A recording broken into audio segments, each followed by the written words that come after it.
Greetings, fellow investigators, and welcome back to our video podcast, Into the Darkness, where my friends and I play the Delta Green role-playing game. The scenario is entitled Separation Anxiety. It was written by Jeffrey Moeller, and it's from the collection Fear Sharp Little Needles. It's available from Drive-Thru RPG. Our game master is John Dos Passos, and this is episode 3. A recap will be given by Nathan Decker as his character, Agent Pawn. But before we begin, I would like to mention that we have 2 new patrons. James Walker has pledged a very generous $15 a month to our club, and Rob Bouchier has pledged €4.50, which is a little over $5 a month. You're helping to keep our gaming alive. Thank you very much, James and Rob. So without any further delay, let's continue our journey into the darkness. Nathan? Right. This is Agent Pawn checking in on Operation Appalachian Sunrise. We're at the Farnsworth farm. We've got a family, well over a dozen people, shotgun, handgun, hand axe, various farm tools. Jimmy, the father of the possibly entire family, maybe a sorcerer of some kind. There's a security camera in the store. Power lines are above ground. Possible vulnerability. Blunt weapons, dogs work well against the family due to their the Farnsworth Bell syndrome, and it's easier to think of the people here this way as just targets. But yesterday, we took a tour of the farm. Agent Hades worked our way in as part of a cover for a magazine. We talked with Mary Lou, got a tour of the farm. Patch and myself got a tour of the apple fields where we saw the tree they call Mama Tree, some ancient apple tree, the first one in the vineyard. Vineyard? Orchard. Paradox scoped out the barn, noticing a shotgun-wielding man that we later found is named Jebediah. Meanwhile, Parsnip is keeping a careful eye on the place and wrote a keylogger to backtrace some of the locations of tome-related logging that we saw. From what we saw, the family is perfectly normal, fine, friendly farm folk. Except we're pretty sure that James, fathered many children throughout the years, all on the Farnsworth Bell line. We found the tag of a dog named Rusty underneath the Mama Tree. Parsnip's program leads us to believe that this is the location of the keylogger. I hope tonight in this hatch in the storage shed, I hope we find Beatrice Bell, and I hope that we can take out the family, or at least Jimmy. A lot of people might get hurt tonight. I just hope it's not us. Thank you. Fittingly ominous. So after that, great recap. So we return again to our story, again in Dark County, Ohio. The sun is just beginning to set. The Farnsworth farm is closing down, and our party is parked a little bit ways back. Are you still in the parking lot, or have you pulled back to the road at this point? Well, we told them that we had to get to yeah. Right. So I assume you're pulled down like kind of where you were before. To leave, yeah. Right. So you're kind of scoping it out from afar, and just checking things over. And you did mention earlier, Nathan, that you had the phone, right? Yes. So where are you keeping that? In one of your pockets, or where have you been storing that? In the car. He didn't bring it along, but he'd basically give more or less the recap to the handler, possibly in text format, right? Couching things as best as possible. Mm-hmm. And just like the email, probably it was an encrypted email that once it's been read, it will self-delete, and there's no copy of it, something like that. Right. But wonderful. Yeah. And as you're, sort of taking an inventory and getting ready and things, you also notice, you think for a second you might have like lost your wallet, but you realize, Agent Pond, that it seems to be in a different pocket than you usually keep it. Just something you noticed that was peculiar. But yeah, so you're all standing by the car, looking over the farm. Like I said, the sun is just beginning to set. So you feel free to chat amongst yourselves and about what the plan is, and then let me know what you all would like to do. I've got an idea about that dog collar. Actually, we could do a reverse phone lookup on the number and see who it belongs to. You mean the license? Is there a license number on it? I thought there was a phone number on it. There was a phone number. It was just very simple tag. Just said Rusty, and then phone number. You assume is the owner. It did look like a Ohio number, but not a Dark County number. Okay. Given the area code, you can call them and just tell them that you think you saw their dog over on such and such a street. Yeah. I think we were worried that might be the family's dog, right? Although they wouldn't keep dogs. Yeah, they wouldn't keep a dog. Paradox, you still thinking we need to go fetch the other dog? We should definitely have a dog tonight in case things go down. BB's dog is within easy get. No paperwork to fill out at a shelter. If it barks, it's going to give us away. True. That's true. And bloodhounds, I guarantee you, will bark. Oh, yeah. We can leave it in the car, but we could also muzzle it, maybe. Just think, maybe not do that until we think we really need it. Yeah, of course. Right. I definitely think we need to pick up maybe baseball bats or hammers. Correct. Bolt cutters. Yes. And I think I think we're all kind of thinking we need to check out what's in that hatch. I would like to have some camouflage so I can get in the tree line and cover you. Mm-hmm. I won't be any help in sneaking, but if I see someone coming with a shotgun, I don't care how resistant they are to bullets, one between the eyes. I think you're onto something, Pawn. I think we need to have a group that investigates the hatch, because we've said this all along, right? What if it's just nothing? What if this is a normal farm? We have a group investigate the hatch and a group ready to act if it's something actionable. And if it's not actionable, we walk away or pick another point of investigation or something. I've done some undercover work in my line of duty. So I'm in for sneaking and checking out what's in the hatch. Who's backing me up? Now, the hatch is in what, the barn? It's in the storage shed. Yes, I believe it's referred to as the equipment shed. Yes, the equipment shed, which is the leftmost building on the map. Did you see if anyone was sleeping in there at night? You should be able to easily get in and out then. I mean, there is a tractor usually parked on top of it, but maybe we can put that in neutral and push it. Did we notice if the equipment shed had a door on it that may have a lock that we might have to deal with? Yeah, it looked like it did have just a simple padlock. Just cutters. Like a chain padlock, basically. Yeah. Mm-hmm.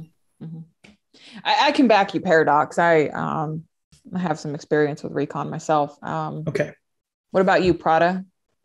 Any decent at getting around unnoticed? Well, too many people are going to make all the more, danger for getting caught. I think that I would like to stake myself out in the orchard and see if they do something near that tree. I can just hide in the shadows and wait until something's going on and then peek around and see what's not a bad idea. Close enough, And I'm not going to act. If I see them doing something they shouldn't be, I'll just tell you and we can get them the next day. In everyone's dealings with the occult and such, has anyone come across anything like this where an agricultural centerpiece of some kind, some significance from a tree or a plant or anything. No? Oh, only in literature. I mean, cultures used to worship, True. Either living Nature trees gods. or dead trees that they've manufactured. Yeah, you'd know some of that just from having a little bit of occult. But if one of you wanted to make an occult roll, I could give you a little more of a general information on that. Is it occult just or off the top of unnatural? Or This would be occult. This would be occult. Okay. Yeah. Just off the top of my head, Yggdrasil. Mhm. Sure. Tree. Mhm. I got a 15. What's my occult? I'm pretty sure that unless you have nothing, but no, I think you do because you got occult as part of the I've got package. 28. Yeah. Perfect. Yeah. So you're able to, you kind of do maybe a quick search and kind of try to jog your memory. And yes, as you mentioned, there is of course the Yggdrasil, the world tree of Norse mythology. There is also Tree of life. right, exactly. The tree of life, kind of like where all the world stems from, all life stems from the tree. And I believe it kind of ties into that when you die, you go into the roots of the tree and it kind of sort of a repurposing of things, not Valhalla stability, a lot of things can happen. But anyway, so there are, a number of other mythologies that have trees as important figures, or even just crops. There's a lot of, especially in indigenous peoples, the Americas, there's a lot of worshiping the crops in the land. There's even, more a little closer to a natural adjacent, you do know there's certain rituals, you could say, or little, dances or different things that cultures do to bless their crops. Right. Farmers often have that. Mm-hmm. Quick question. Understanding a little bit about their history, Mm-hmm. what national group are they coming from? Are they Germanic? Double check. So I do believe the Farnsworths are English, Old English, from the whatchamacallit, the people, the Puritans. Was that what they're called? Puritans that came from the religious people that came over from England so they could have their own beliefs as well. And the Bell, you only indication you would get, Bell's obviously a very common surname, but you do remember you found that in looking into the old family, this specific line started when it was rumored that the original James, mated, had a child with a witch, which by the name of Bell, and so she was presumably also a Puritan. Perhaps she was maybe Irish or Scottish, but you get that they all seem to come from the British Isles. We're going literally right back to the Puritans in Salem. Yeah. Early days of the country, maybe not perhaps the first group of settlers, but that first sort of wave, because they have a history that dates back to the 1800s. And that's specifically this Farnsworth, line and this Farnsworth Bell line. Because the two linked bloodlines. We can probably eliminate Russian tree myths and Nordic tree myths and things like that. Something going back to English witchcraft and if anything at all. Which, I'll give you, since you did get a successful occult roll, as you talk about this, we take it to also, specifically in Europe, especially England, there's the historical, Druidism, is a big historical part of that area of the world. And so you definitely know that there's some Druid beliefs and, lots of different things with crops and how to make them grow better and groves. Yeah. So there could be a Druidic connection, you think? Does mistletoe grow in apple trees? I do not I don't think so. it does naturally. You could graft it, I suppose, if you had a significant botany ability. But I guess it is also sacred to Druids. Yeah, and it's also worth mentioning that you would imagine that a lot of times a very old woman that was a Druid could very easily be mistaken for a witch. Yeah, witch was just a word that was used if you didn't like somebody, you just got rid of them by making them a witch. So perhaps James, had a child with some, old Druid, perhaps, who knows? That's definitely a possibility. Yeah, I was just making sure if we burn this tree down, it was just burning a symbol, not some living creature that we don't know anything about. Okay. Trees are alive. I'm fine with that too, honestly. If the tree's not a tree, we should definitely burn it. That's fair, Pawn. Okay. Well, back to the plan. If Patch and I head into the that little cellar there and we find something that forces us to act, I'd like to have everyone ready. Yep. And especially if something goes foobar. Yeah, so there was some mention of gathering some tools and other equipment. I think everything you mentioned was an incidental expense. So you do a little quick shopping trip and you're all discussing the plan. We'll say on the way back. So do you want Parsnip and I on Overwatch while you two sneak in? Sounds like Hades, you were heading towards the orchard. Yeah, I'll be by myself. I'll be out there keeping like quiet and just observing. I feel like this is still a very unorganized plan. You know, what if we find BB or some women captured in this cellar? What is the plan? You know, is it we all start shooting? Is it we light the tree on fire? Is it I don't. Well, if you go down there and you find her chained up, and you'll have bolt cutters because you open up the door, you should be able to free her, and then we just sneak her away. Okay. The thing is that that's still not why we're here. If we can get her out, that's fine. Although we can't take any recognition for getting her out. We've just got to get her right where she can find her own way to safety. I think Patch is onto something there. Is if we find she's in the basement, we burn the tree down, and then everyone that comes out of the farmhouse gets shot. Pick them off. I wonder if there's the family documentation in the house. Going back to Prada's point that we're here to get valuable information from Delta Green as well. If there's anything in the house, documentation, family records, anything that would be important. The lease, I think you mentioned that, Prada. Bobby James Burns had talked about the lease on the house, some sort of equal sharing among James and others. That might be useful because he did mention there are other Farnsworth farms. If this is just one of many, this could be the first of many hornet nests. I have a funny feeling that if you go down there and we just find a basement even with the girl locked up, what we're looking for is something far more nefarious.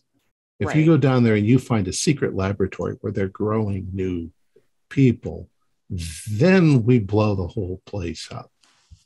What if BB can confirm that James is a sorcerer or is doing esoteric things? Then we'd probably have to act before James figures out that we have BB.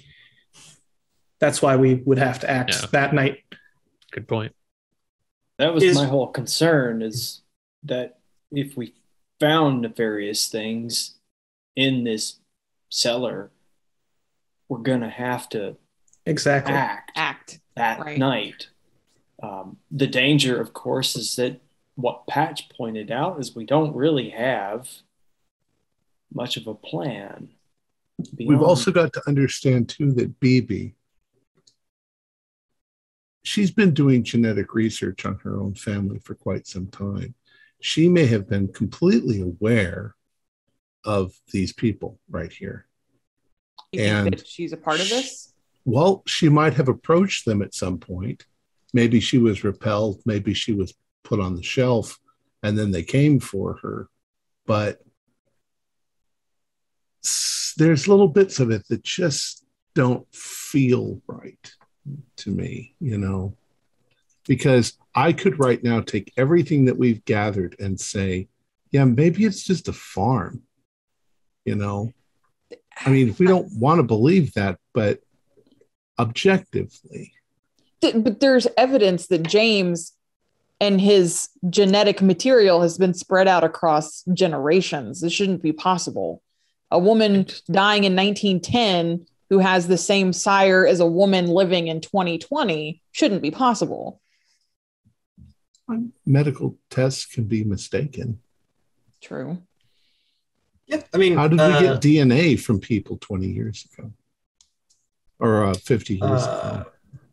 Well, one of the, genetic material of some kind, blood, urine, I'm not spit, something else. I'm not making an argument against doing anything. I'm just saying we have to keep an open mind. So we might have to play it like the Cowboys. We might have to go in and just see. We Absolutely. might have to just provoke them to see what happens. And if old James comes out and raises his hands and fire flies from his fingers, and we put a bullet through his forehead. I'll be honest, if James steps out of the house, I'm not waiting for fire. He gave me a look, and I've been once burned by this sort of magic. I'm not doing it again. If he's managed to stick around for a couple of 100 years, then his tactic may just be the second the first shot is fired, he just gets in his car and drives away and disappears for another 50 years. And good point. We should slash their tires. All right. And then just remember, we got to get out of this without getting caught. Or if we get caught, Yep. I do like the idea of maybe having a sharpshooter with a scoped rifle.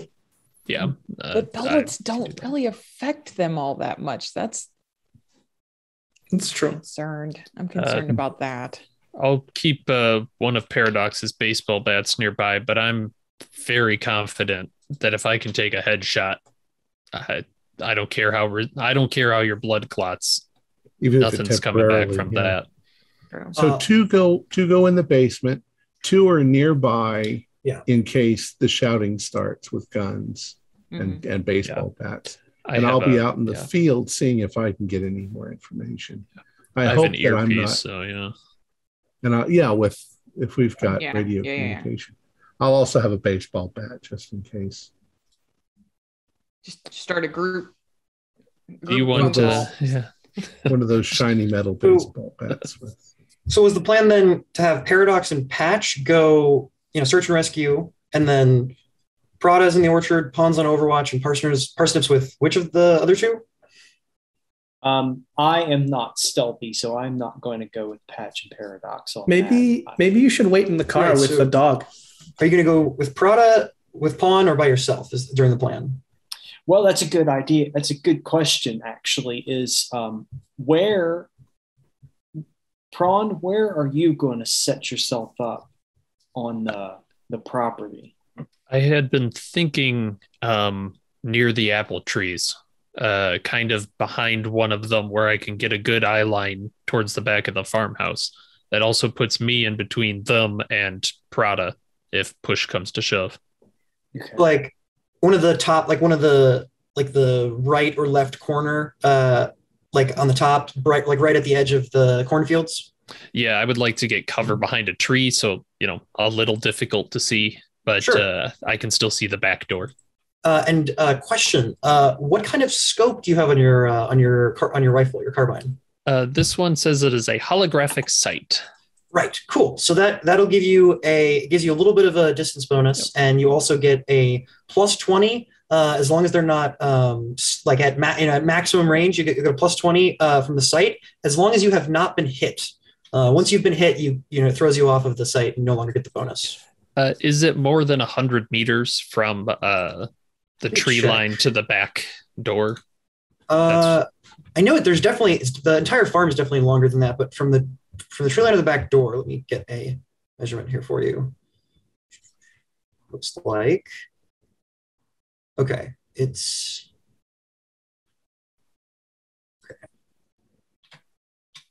101 meters. Dang it.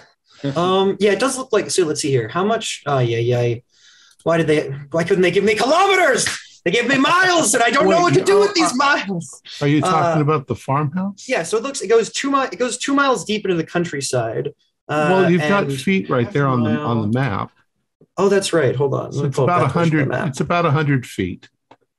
The equipment shed in the farmhouse. It is. So yeah, you are within 100. You are within 100. So yeah, you're within 100 meters of the equipment shed and the barn, but probably not the apartment building from the left side. Okay, then he'll try and just go in the trees up to about the middle. Okay. Kind of that main road that goes down there. Because then he's directly in the middle. He's got a good view of everything, especially if Parsnip's covering from the other side.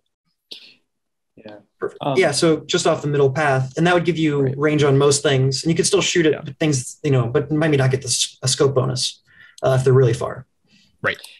I kind of like Paradox's suggestion that I might actually stay with the game. That if things go really south, we might have to escape quickly.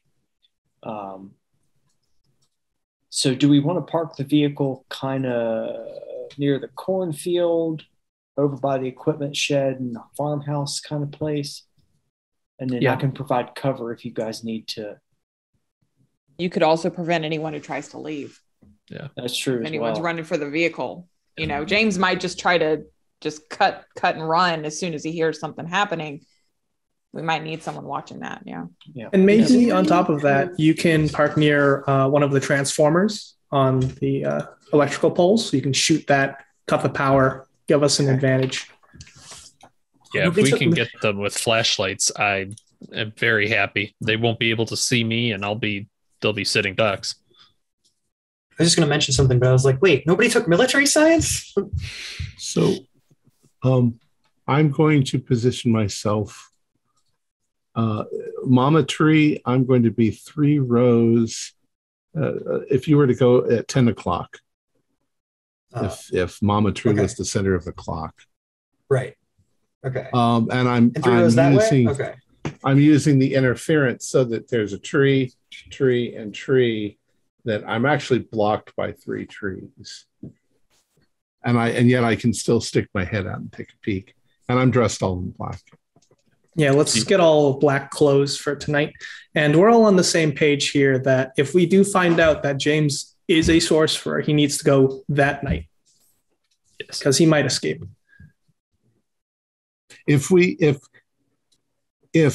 everything blows up, I mean, yes, definitely he has to go.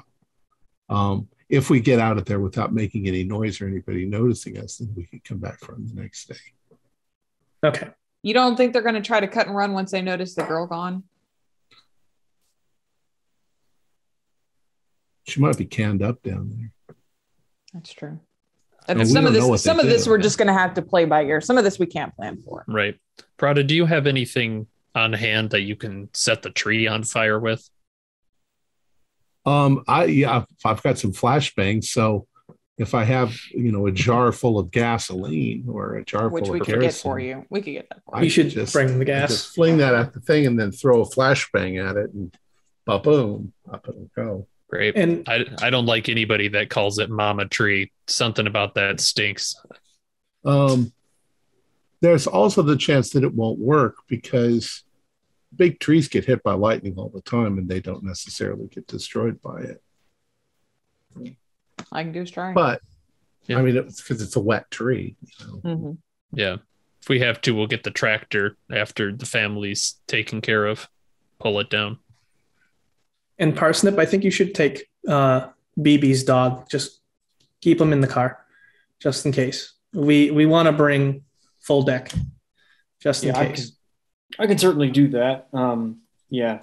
Now, as far as weaponry goes, the biggest gun I got on me is my revolver. I don't have anything bigger than that. You can have mine. I've got a rifle on me, and if I'm going to be in the basement, I'm not going to need that. So.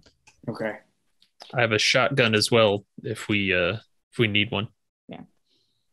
I have a very sharp knife and a baseball bat. Prada, baseball bat's going to be good. Yeah. Would I be wasting the shotgun if I give it to you? I mean, I can fire it, point it, and pull the trigger. Is it slugs or shot? Dealer's choice. In terms of Prada, if you want it. You get a plus 20 if you fire a shot and they are close enough. However, I'm not an aimer, so I'll go with shot. Because, Get that bonus. Even if it doesn't kill them, if it hits them in the face, they're going to be distracted and we can run away. Perfect. We also, of course, I assume we have an exit strategy for getting out of town. fading into the background. Always have an exit strategy. Yeah. I think we can mostly just drive out of here. No one more or less knows we're here. Prada, you're the face that they're most likely to recognize. So that's the only concern. Don't go into the store by the camera. The rest of us are pretty forgettable.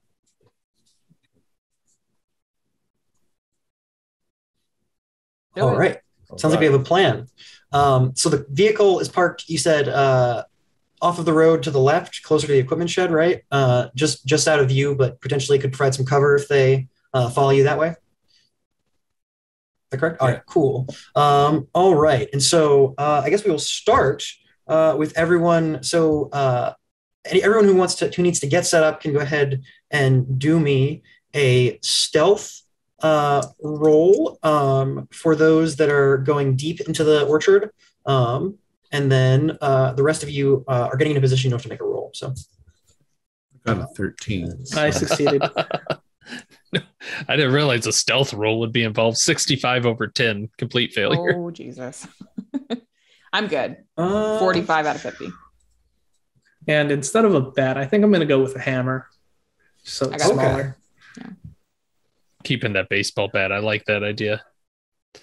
A nice wooden bat that can burn too. All right. I got an aluminum bat because I like the way they go bang when you hit somebody. So just to clarify, so we've got so right now Hades has snuck in just to the up into the left of the big tree in the center and is kind of hiding out, hoping to watch. Right, you said.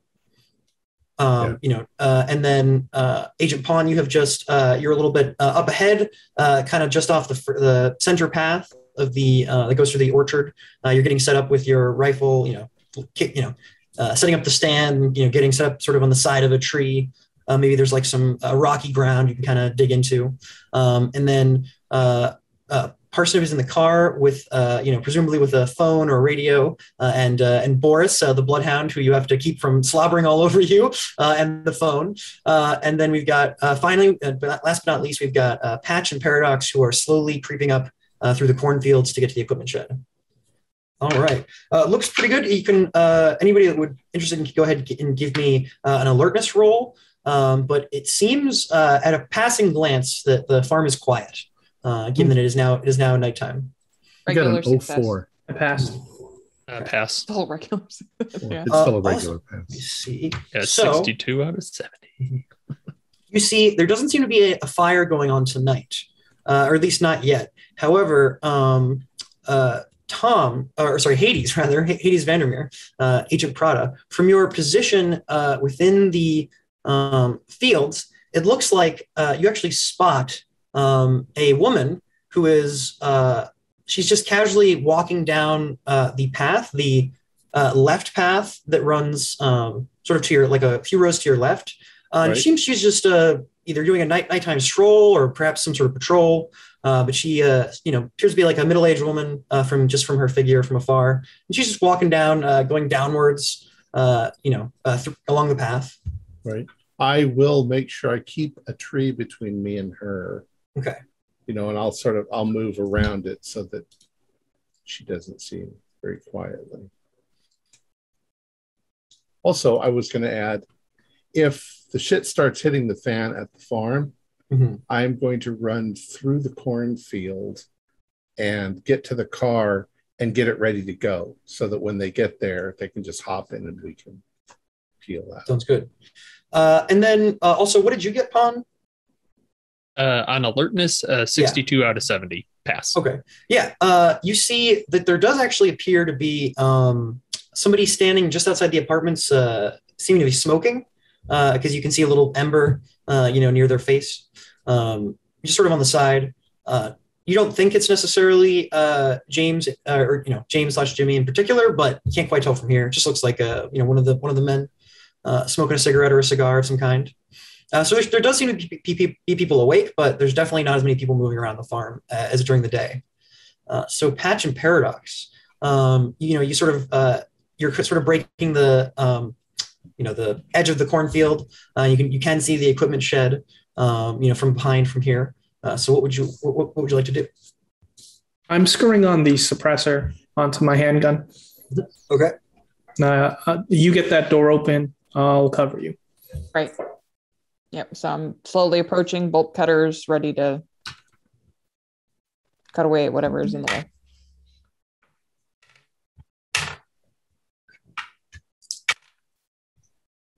Find me. All right. So as you approach, it looks like there's not a lot of activity in the farm or the equipment, or the equipment shed, or the barn rather. And so you do make it there. The coast looks clear for now, and you're able to break the padlock chain that closes it shut, and it is now open. You do see as you start to peer through the crack. It does look like the tractor is here though. And it is over the hatch or the the markings on the ground that you saw.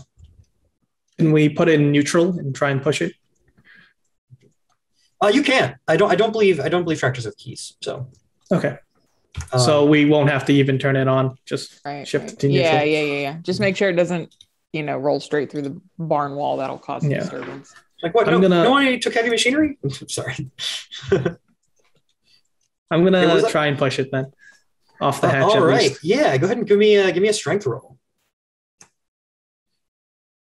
Is there rules for assisting? Because I feel like both of us could be doing. Well, I could be. I got a 38. Yes. So okay, then I'll just be covering. Yeah.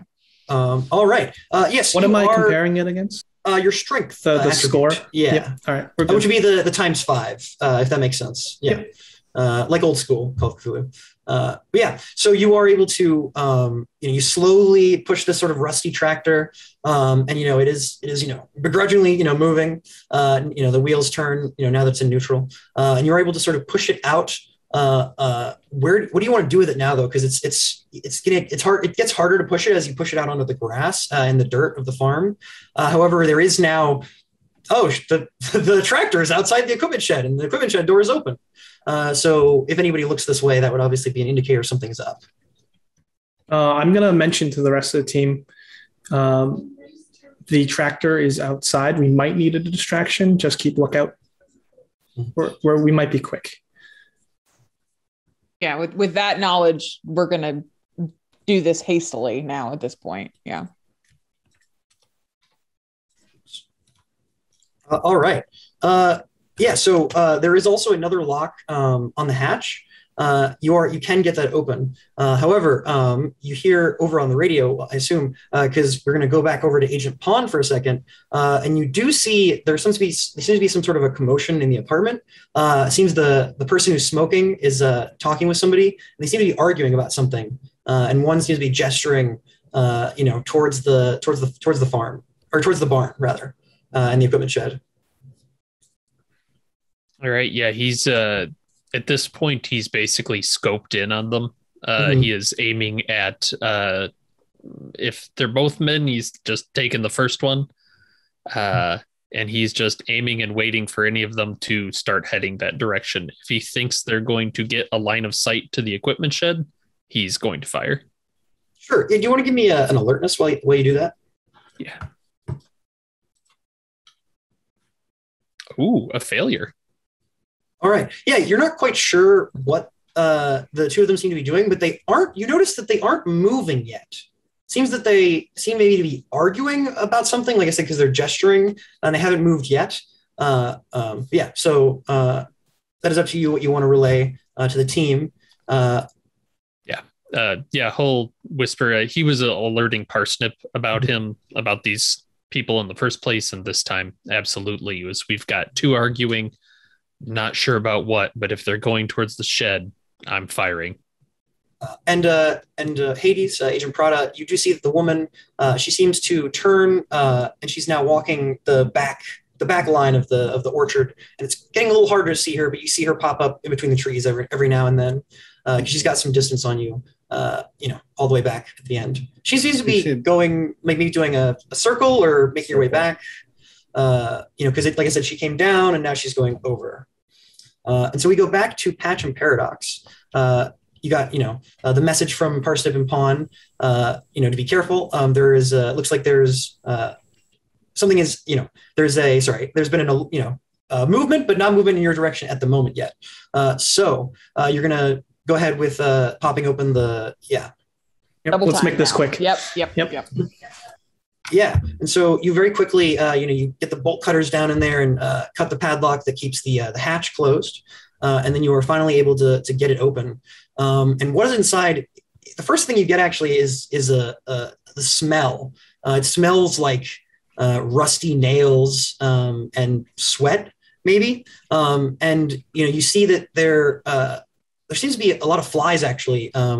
Or a couple flies, kind of hard to see at night, that are, kind of coming out from inside this hatch. And you look down, you kind of shine your light in, and inside is a blood-soaked burlap bag. It's very small. It's a very small bag. And that is what you see. Go ahead, or that is no roll necessary yet. Is this a hatch? Like, is this a space we could get into, or is this kind of just like a storage cupboard size? One person could fit. Yeah, this looks like it is meant to store equipment, just sort of like under the shed. Maybe like stuff that you might want to keep dry or keep out of the light, right. And maybe some longer things. So it is, like I said, you could fit maybe one person. Okay. But the bag, while it is small, is taking up a good portion of it just by being at the bottom there. Haul it out. Yeah. And as you pull it out, you feel something kind of moving inside. All right, Paradox, we gotta know what's inside. I'm gonna have my gun trained on this thing. Yeah. You have the gun. I'll open the bag. Okay. And as you begin moving it, and you actually hear some sort of horrifically enough, even though it was seemingly too small to contain a human being, you open it up, and inside is a bound and gagged BB. But unfortunately, it's worse than that. Her arms and legs have been partially severed so that she could fit into the bag, and she has as well sustained multiple, numerous deep cuts. And I'm going to need you both make a sanity roll if you are not adapted to violence. Oh, I am actually. All right, so this is horrific, but not horrific enough that you need to roll yet. I'm also a medic, so it's like, okay, that makes medical sense. stuff. It's okay. All right. So this is definitely strange. And as you actually look, as you kind of get her, I'm presuming you're going to help get her out of the bag. Of course, yeah. Yeah, as you do, she's kind of like coming to. She's like, "Oh God, what day is it? Oh, where are the others?" And she is very disoriented and kind of like waking up from kind of the stupor that she was in. And you do notice that as she's getting out and kind of like getting her sort of like she kind of takes a seat in the shed as she kind of comes to and sort of gets her footing. You notice that the wounds have, as you shine your light on them, the wounds have not yet fettered. And it looks as though as she starts trying to move, her limbs seem to almost start slowly regrowing together, like sort of kind of fusing back onto her torso. And I'm going to need you both to make a sanity roll now for the unnatural. Sure, yeah. I'm okay. It's another day in the job. Oh, my sanity's not that great. Oh, I got a 4. Okay. Nice. All right. Yes. So you will actually. This will be 1. You'll take 1 sanity loss on a pass from the unnatural. And like I said, you kind of quiet her. She's like, okay, I don't. Who are you? Who did this to you? Here to help. Who are the others? Where are the others? There are others like this? Yeah, the other people that that have FBS. Where are they? Family. Where are they? Well, they're all over the farm. Okay. You were taken here against your will, yes? Yeah, they kidnapped me. I think it was weeks ago. I don't know. The days started blending together down there. Are there any others being captive like you? I don't know. There's nobody that I saw. Who did this to you? It was the I don't know. He was like the middle-aged one. I think I heard them call him Jimmy or something. I don't know. I barely even know about this place. I saw a flyer a while back, but I don't even know how I got here. I remember being grabbed after work. Oh shit. My head hurts. Okay, we're gonna get you out of here. We're gonna get you out of here. All right, letting everyone else know, like we got her. This Package is not received. a great situation. Do we want to proceed into the hatch, make sure that there's nothing else in there of note, Paradox, or do we just pack it up and go now? How much time do we have? What do the others see? Pond, are they still arguing out there? Yeah. That's a good point. So yeah, as we go back to Pawn and perhaps even Product can see some of this from afar, and maybe even Parsnip too from the vehicle. Yes, unfortunately, you do see that the two of them have stopped arguing, and a third has exited and kind of gives a sort of swift, maybe like an order or a command. And you do see that he hands one of them a shotgun, and the two of them start walking toward towards the equipment shed, or towards probably the tractors, what they see, or what somebody saw from a window, maybe you think, just from the vantage point. And you do see that it seems to be 3 men so far, and you see a light or two flick on in these sort of apartments. And the third one actually picks up a pitchfork, like the one, and so there's 2 armed with one has a shotgun, and then one has a pitchfork. Okay, so the one that handed the shotgun and appears to be talking and giving orders. Pawn, as he's kind of handing that over, that's the one he aims at. And with knowing that they found him, he's just going to aim and take a shot at the one giving out the shotgun. All right. He's aiming for a headshot. So it's a called shot. So -20. Right. I hope that the plus aim. It'll offset. Yeah, so you're rolling regular. The second I hear the crack, I'm going to throw the kerosene on the tree and light. Oh dear! All right.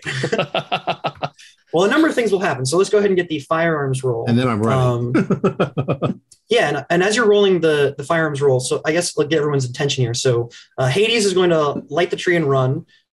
Patch and Paradox, what is your intention as you hear the call that you've been made and you hear the crack of the gunshot? We're gonna go. She's been in there for 3 weeks. She must have known if anyone else is in there. She didn't. All right, so you were trying to abscond back to the car, I presume? Yeah, through the cornfield. Parsnip, did you want to do anything as you hear this over the radio and you hear the gunfire begin? At the moment, I am not going to do anything because I don't want to draw attention to my position. All right. So what was the result of the roll, Agent Pawn? I got a 26 out of 90 with the holographic sight. Yeah, so go ahead and give me a roll. Do you know what I do believe it is a D12 plus... A D12. It's a D12 because you have the carbine, correct, yeah. And a called headshot, does that auto crit, I believe? It seemed to recall something like that. Sure, we'll call that, yeah. Okay. That is a 3 on the die, so 6 total. All right. So, wait, where did I? Come back. Minimize you on accident. Yes. So you fire off this shot, and it is rather startling because the bullet goes clean through. You put one between his eyes. But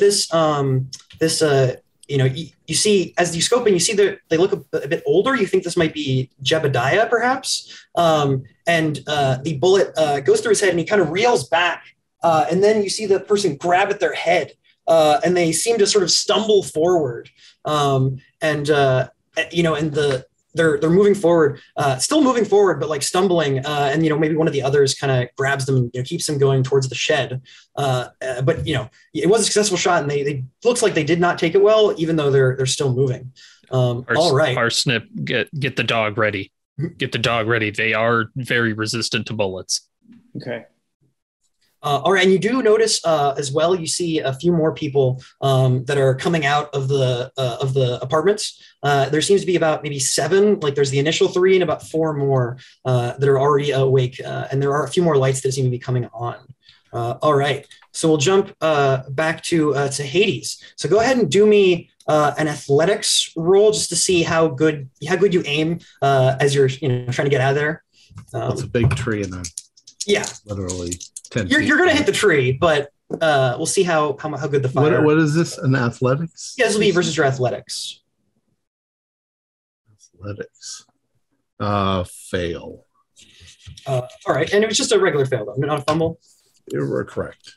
All right, and so you douse a majority of the like roots in the one side of the tree in the oil, and then you toss you said it was a flashbang, correct? Right. Or a lighter, yeah. And you toss and it does light up. And you see the flames begin. You didn't completely douse the tree in oil, but it is on fire. It's burning. Right. And it is an old tree, so the bark burns well, and it very quickly has started burning. And I'll say that, Pawn, you notice that some people take notice of this. There's some gasps and some sort of horrified looks you gather from afar. You can see the drop jaws even from your distance. And there's some hesitation. Like there's a couple people that start running towards the tree. However, that's when you see who is probably James, because you recognize the longer hair. He steps out and sort of gives a command toward the shed. And so the people that were going towards the trees are now moving towards the shed. And you see that he's actually carrying some sort of a knife, like a combat knife type thing, a survival knife. And he does actually have the revolver you saw him with in the other hand. And he actually, when he notices this, he gives that command, and he actually grabs one of the women nearby and begins sort of like manhandling her. And he's actually going towards the tree, but everybody else is going towards the shed. So Patch and Paradox, you have escaped the shed and you are heading back towards the car. However, you do hear shouting now behind you. They're like, "Hey, stop! Hey, you're trespassing! You get back here!" And there is even a shot from a shotgun, but it isn't even close. Somebody hits the shed with a shotgun blast. Maybe it's the guy that got shot, and that's why he aimed bad. All right. So now, what is everyone's intention for the next round as we go into this here? We can even do, I guess. Let's see here. We can just do it by dex order for who wants to do what in what order. But you'll all get to you're in chance to have to do what you want to do. So I do believe that is actually, is anybody higher than 60? Yes, it is. That would be Patch actually goes first. Okay. I am going to take BB, and I'm assuming she's not very heavy. I'm running for the car with her while Paradox kind of covers me. Sure. Yeah. And it seems like, she's kind of like very, frazzled by this. She's very out of it, but as you help her, she is very much happy to get out of here, and she seems to be putting as much of her effort into moving along as you help her. Paradox, it will be you next. And it's like I said, you just had a shotgun fired near you, and it seems that there are like a number, maybe about 6 or 7 of these farmers, that's presumably cultists, that are coming at you. A couple have shotguns, and it looks like the rest have pitchforks, and you do see one with a chainsaw. Jesus Christ.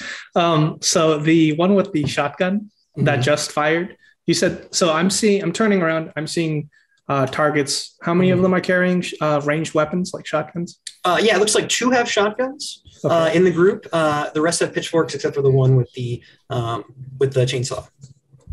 All right, I'm going to take I'm going to take a shot at the one at anyone who's raising their gun, ready to fire again. Sure. Yeah. So that would be it looks like about maybe 20 or 30 meters away, closing in, was the person who fired the first shotgun blast, trying to get a long shot. You can go ahead and probably shoot the other person with a shotgun who's now getting ready to shoot. Okay. You have a pistol, right? Yes, I do. I got a 56 out of 60. Yes. You hit.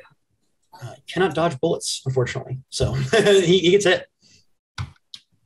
All right, so I'm firing the Glock 22, and that's going to deal 5 damage. All right. Definitely, he takes the hit, but it seems like, him and the other guy who got hit, it seemed to affect his aim, but he's still, they're both still firing and advancing. It seems like, as you read, bullets are not as effective as you'd like, but it definitely did damage. You cut a hole through his chest. Can I also take out my other gun, which is unsilenced? I'm just going to fire it into the air to draw attention away. Sure. Yeah. And that sort of spurs them a little more. There's some hooting and hollering. Get him! Come on! And it looks like, actually, you notice just with a couple of you who have humint, it seems like they're almost enjoying this. Like they're getting excited at the chase of chasing after you. And it's really only the older ones like James that seem more concerned than they are excited. And like I said, meanwhile, James seems to he's now hit the pumpkin patch and he's, almost sort of running, manhandling this younger, member of the family, this woman, and he's heading towards the tree, which is on fire.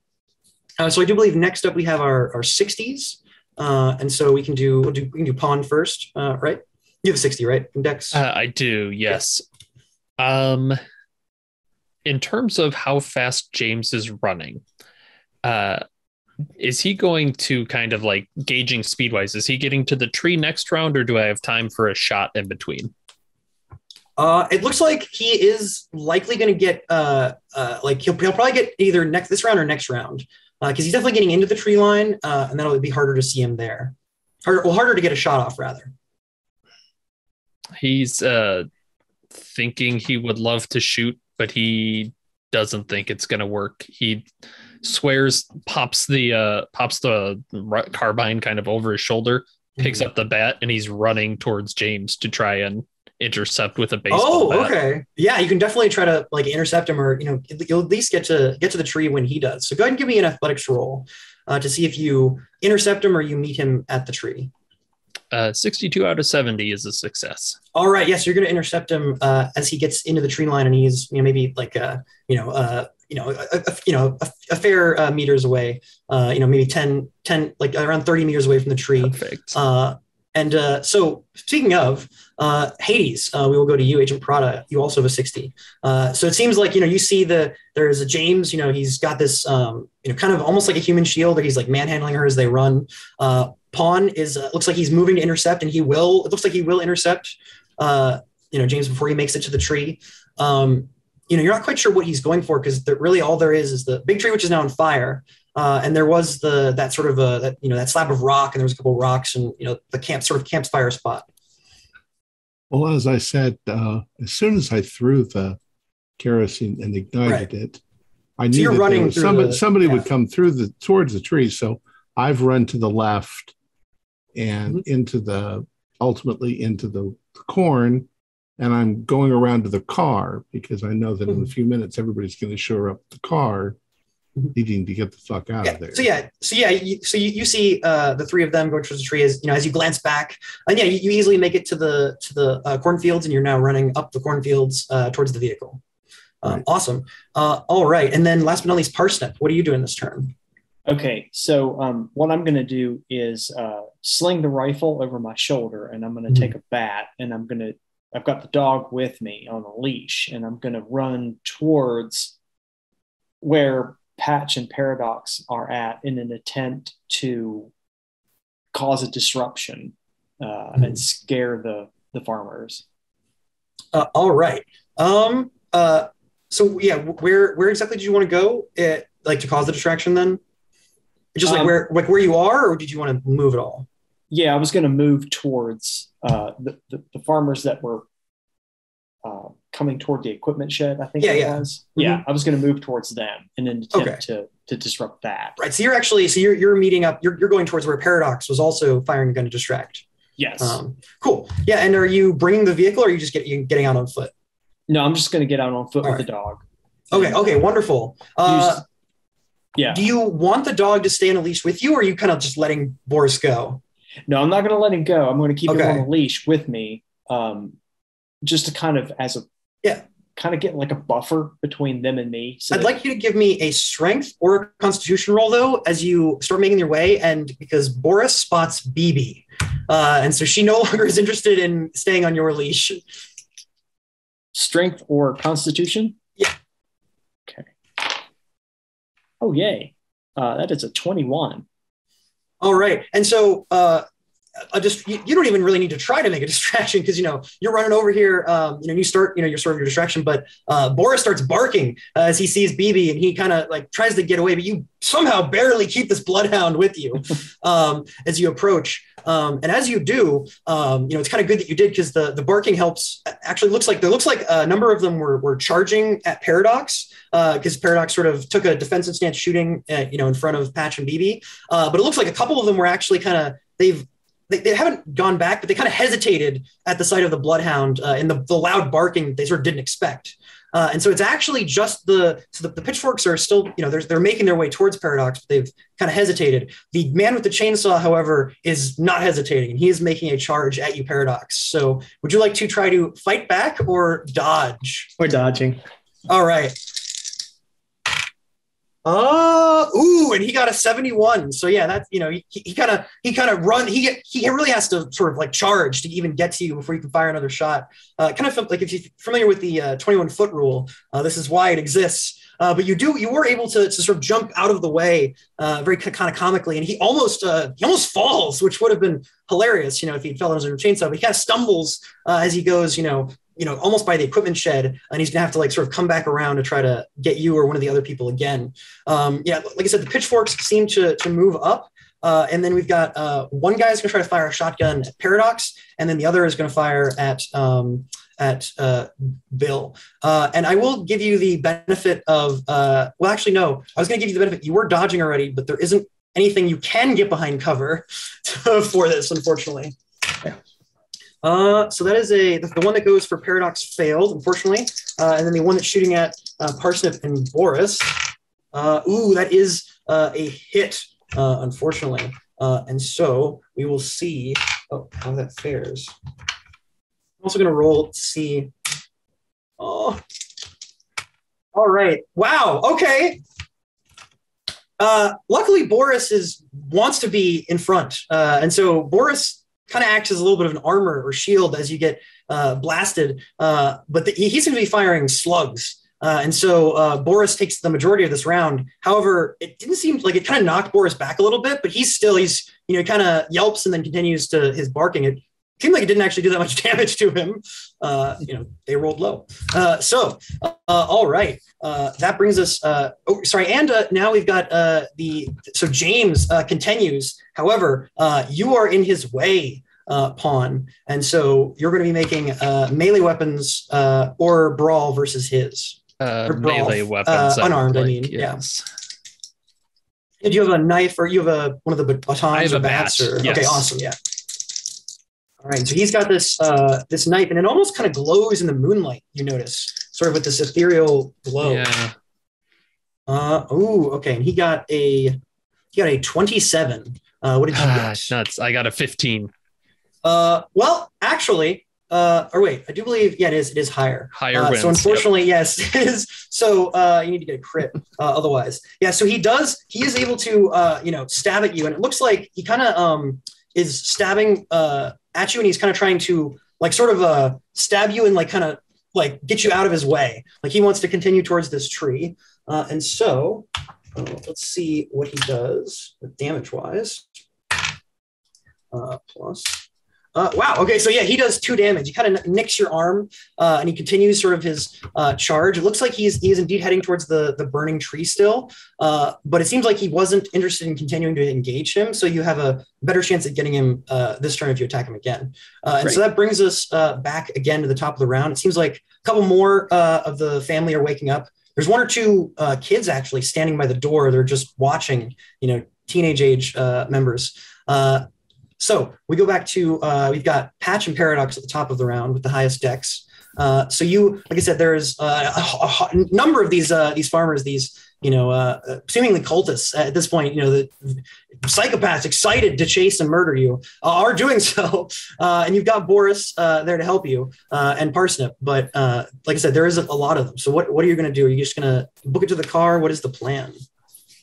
My plan is, and I don't know how much I can get done in this round. My plan is to get her to the vehicle and kind of shove her in the front seat so that she can, she doesn't have arms. I was going to say she can take off on her own if things get. Her arms are slowly getting reattached. Okay. I'm going to put her in the front seat and like basically yell, like if we're not back to help you in 20 minutes, leave, just take the car and go. She's like, okay. Find you. All right. She's kind of disoriented, but she's like, thank you. And she's very appreciative. Yeah, so you were able to get her in the car, and you're kind of shutting the door as we move on to Paradox. I'm going to yell out to Patch to roll down the windows of the car, and I'm going to run into the corn, take out my phone, and try to connect to the Bluetooth for the speakers.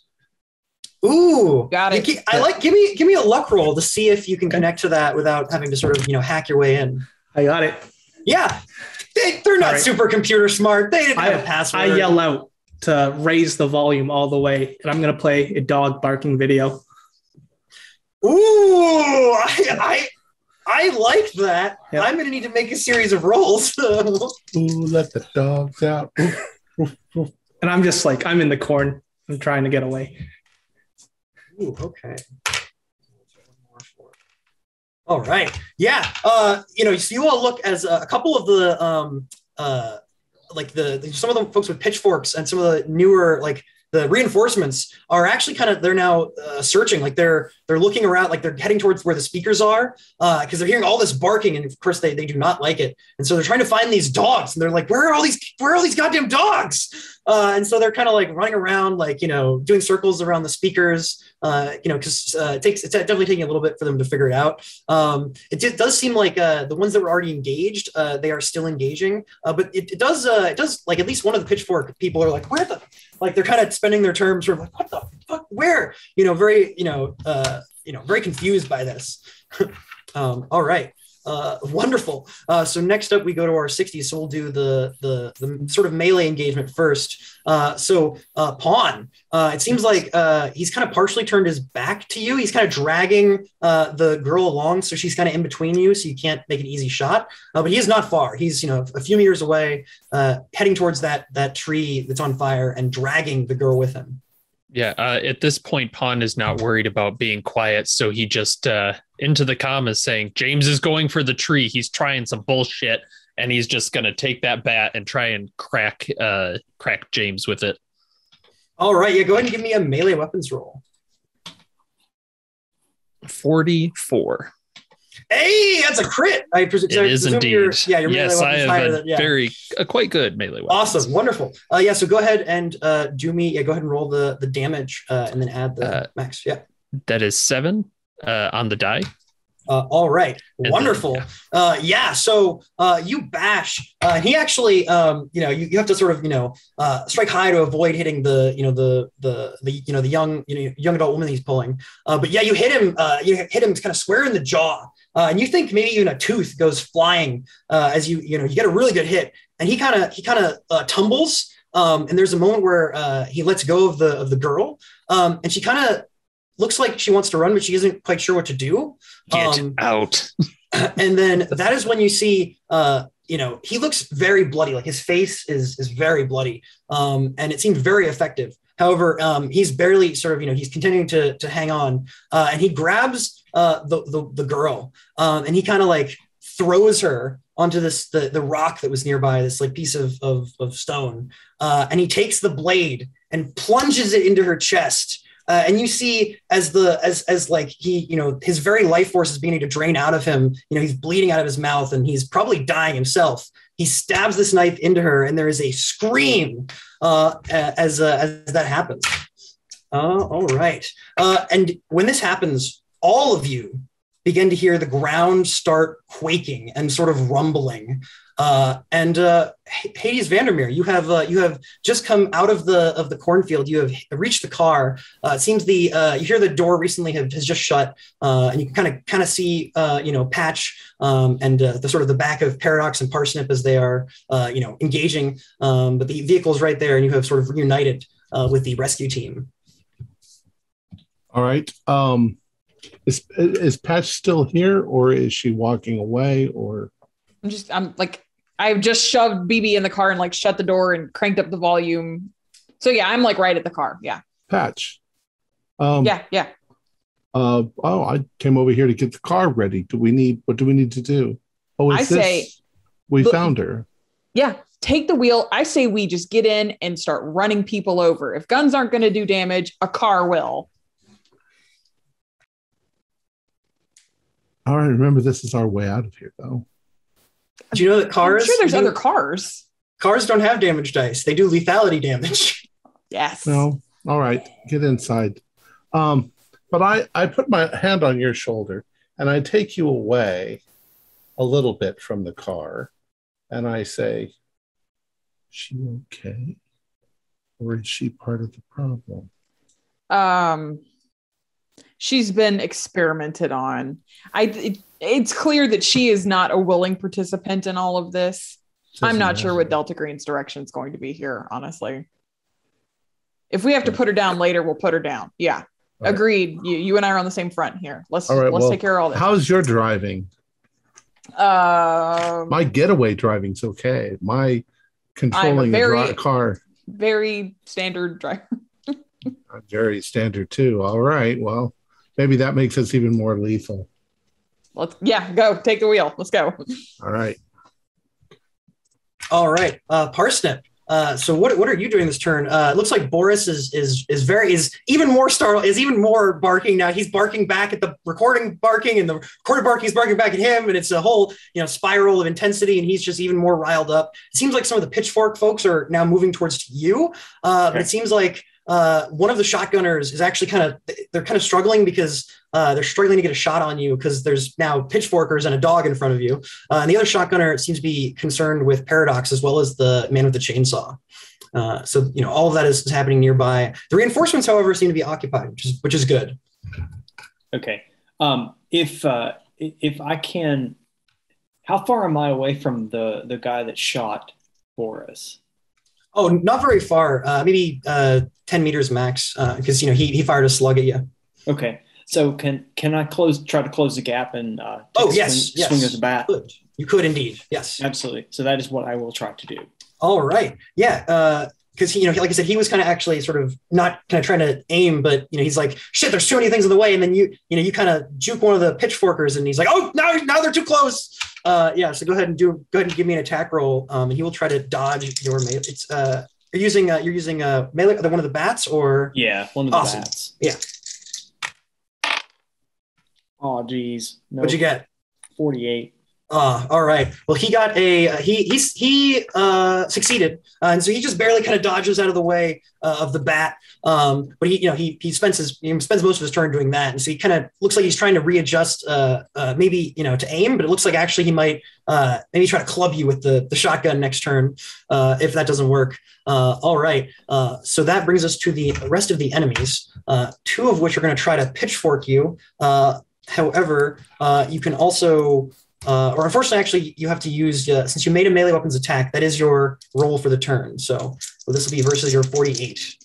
And one goes wild, probably because Boris is barking. So he tries to charge you, but Boris, kind of barks at him to stop. And then I'm actually going to so this one's going to try to attack you, but Boris is actually going to try to attack this one at the same time.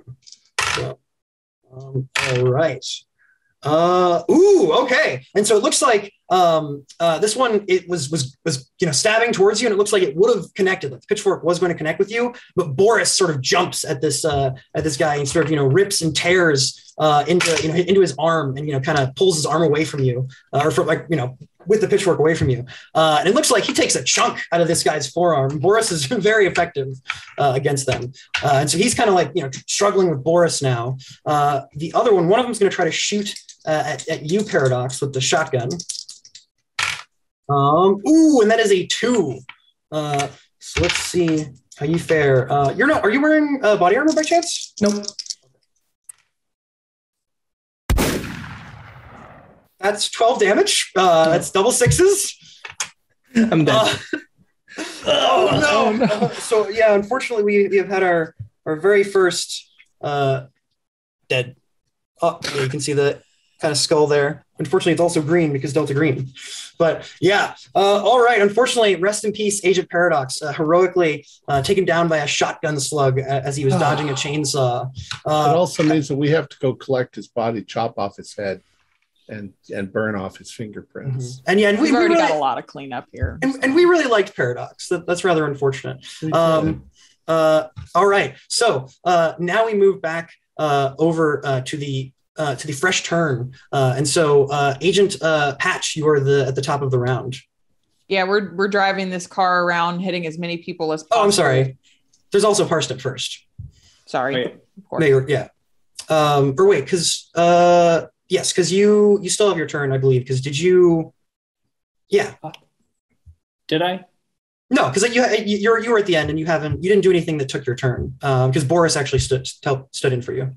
So. Oh, okay. So I get another turn. Yes, because you were at the end of the order, I believe. Okay. Yeah, I'll take another swing at the guy with the shotgun. All right. Yeah, go ahead and do that roll, and then we'll go back to Patch. Okay. 84. Gee whiz. No, so yes, unfortunately, it does go wide. However, it looks like Boris is there helping you, and a lot of them seem occupied with other things. So now we go back to Patch. My apologies. All good. Yep, we're take a back seat, Hades. We're getting in this vehicle. What? Okay. What we're going to really try to do is not hit anyone, because we're probably going to fail our drive rolls, which will mean that we will hit people. Okay, so we're like trying to sheepdog them, like go around in circles and try to herd them or something. Yeah, just kind of create more chaos. I get it. 70. I hit them. Yeah, we're driving around at the very least causing more chaos, if nothing else. And if we hit somebody, excellent. All right. Yeah. So go ahead and first give me a drive roll to see how that goes, because unfortunately there are a few allies still in the mix here. So you do want to be careful of that. All right.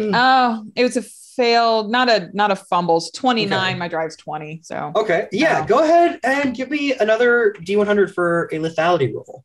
Sure. This is actually, I believe, at this speed, I believe it is 20, and then 20%, and as you get more speed, it goes up.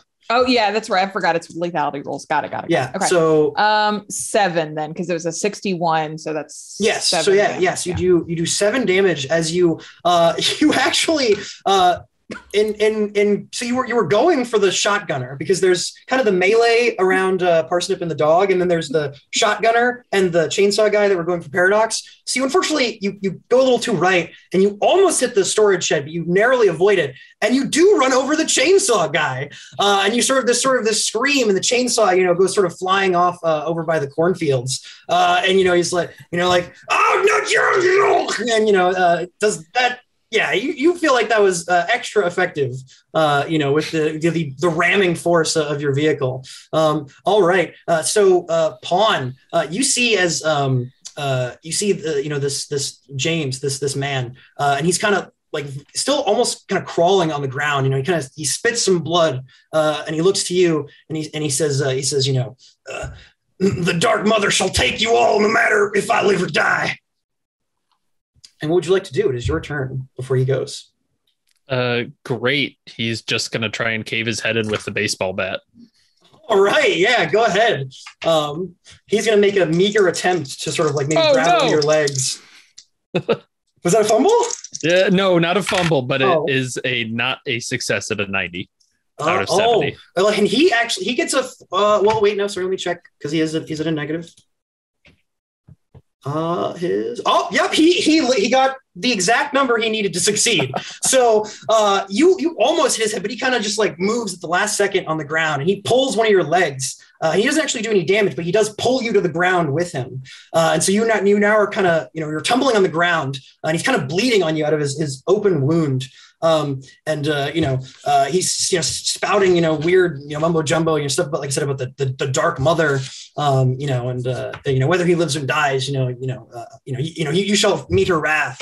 And he's kind of spouting incoherent nonsense almost, over the foaming, his bloody foaming mouth that's still dripping out. All right. So then we go back to Hades. Did you want to do anything from the passenger seat as you're making your way through, driving through people? Do I see Agent Paradox's body? You do. Unfortunately, it is a little bit near the equipment shed. He got hit and blasted just a little bit back by the force of the blast. But he wasn't far from the sort of that group, just ahead of the where the melee was taking place.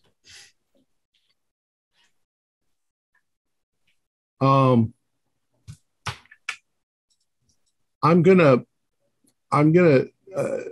tell Agent Patch, Oh. Never mind. I'm just holding on for dear life. That is understandable. All right. Wonderful. So then we've got the combatants, and then we're back to Parsnip. So they let's see. It looks like so there's two guys with pitchforks, and then there's the guy with a shotgun, but he doesn't quite have a shot. So the guy with the shotgun is actually going to try to shoot at the vehicle. And he does. Let me see here.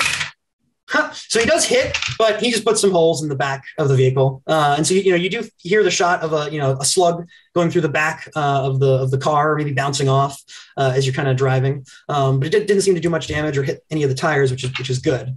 Then we have two. So we've got one guy going for a pitchfork at Boris, and then one guy going for you, Parsnip. So do you want to fight back or do a dodge? I think I'm going to dodge. All right. So he's going to switch up. Oh, that's a 44. I got a 23. All right. So unfortunately, he succeeded because he crit. It's just a pitchfork, though. So we'll see about that. Ooh, that's going to be 9 damage as he stabs this pitchfork into you. That hurt. That hurt. And actually, in response to that, Boris is going to take a pitchfork. And you hear him yelp a little bit because he is actually letting the one he was going to attack him, because he has now turned and he's biting at the one that has stabbed you. And he does barely hits. Or wait, actually, because no. Damn it. He doesn't actually hit because it versus the crit from earlier. And so because he didn't crit, he did not succeed. So he's trying to grab at the pitchfork guy, but the pitchfork guy is sort of fending him off, and he kind of pulls the thing out of you and is sort of moving around now.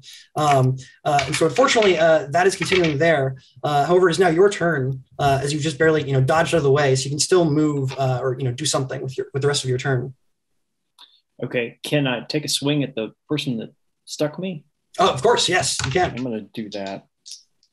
You're going to have to beat a 44, though, unfortunately, this turn. No, I didn't do that. All right.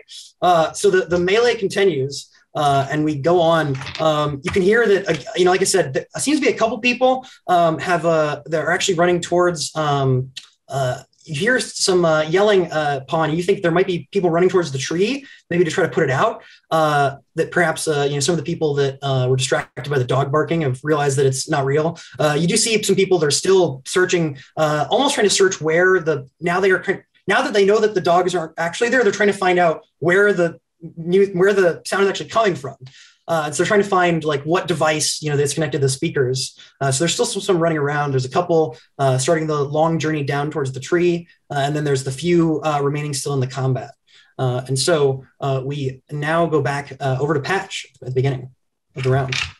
Okay. I am assuming in all of this, I've been able to ascertain, because we're all talking to each other, that the person that Nathan is fighting is James.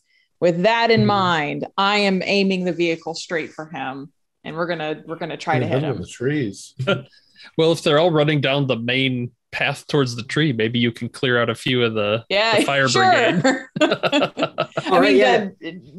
Prada makes a fair point. If it is in the middle of the tree orchard, that. Yeah, go ahead. Well, you do have a road going right to it. Yeah. So give me another drive roll, and you can add plus 20 to your score for this, because it's kind of wide open. I mean, there's God bless you, John. You're a kind handler. I mean, I don't like the idea of it's man, why can't I just drive straight through somebody, especially if they're in an open field, right on the nose. So with that plus 20, it's right on the nose. Awesome, yeah. And so you give me another lethality roll as you clobber through 2 of them. Did we assign a lethality to the vehicle? So now it's gonna be 30%. Because you have gained more speed. I think it's 58. So 58 is so 13. 13. Oh yeah. You kind of you separate one of them, and then another one, his legs get crushed as you plow through 2 of them. And like I said, and as you do, the ground continues to rumble. And you get the sense that something, maybe an earthquake or something, is happening. Pawn, you glance up and you see through the tree line, you see both you and James glance up as the sort of moonlight shines down. It isn't a full moon, but it's a gibbous moon. It's actually closer to a half moon now because it was gibbous last night, and so it's kind of in between gibbous and half moon. And it kind of the light shines down for a moment, as if symbolically, and you feel the ground very close to you. The ground directly under the tree that is still on fire and burning starts rupturing and cracking, and even some of the ground near you is cracking, and you are horrified, and I need you to make a sanity roll, Pawn, as you see what seem like dark vines or tentacles seem to be thrusting their way through the ground viciously, like I said, almost like roots of this tree, but clearly not regular tree roots. That's a big no on my part. How big of a no? Just a normal no. 85 over 55. So so that will be, sorry, I have to, like I said, I'm looking at multiple books here. So that'll be, go ahead and roll a D8 then for your sanity loss.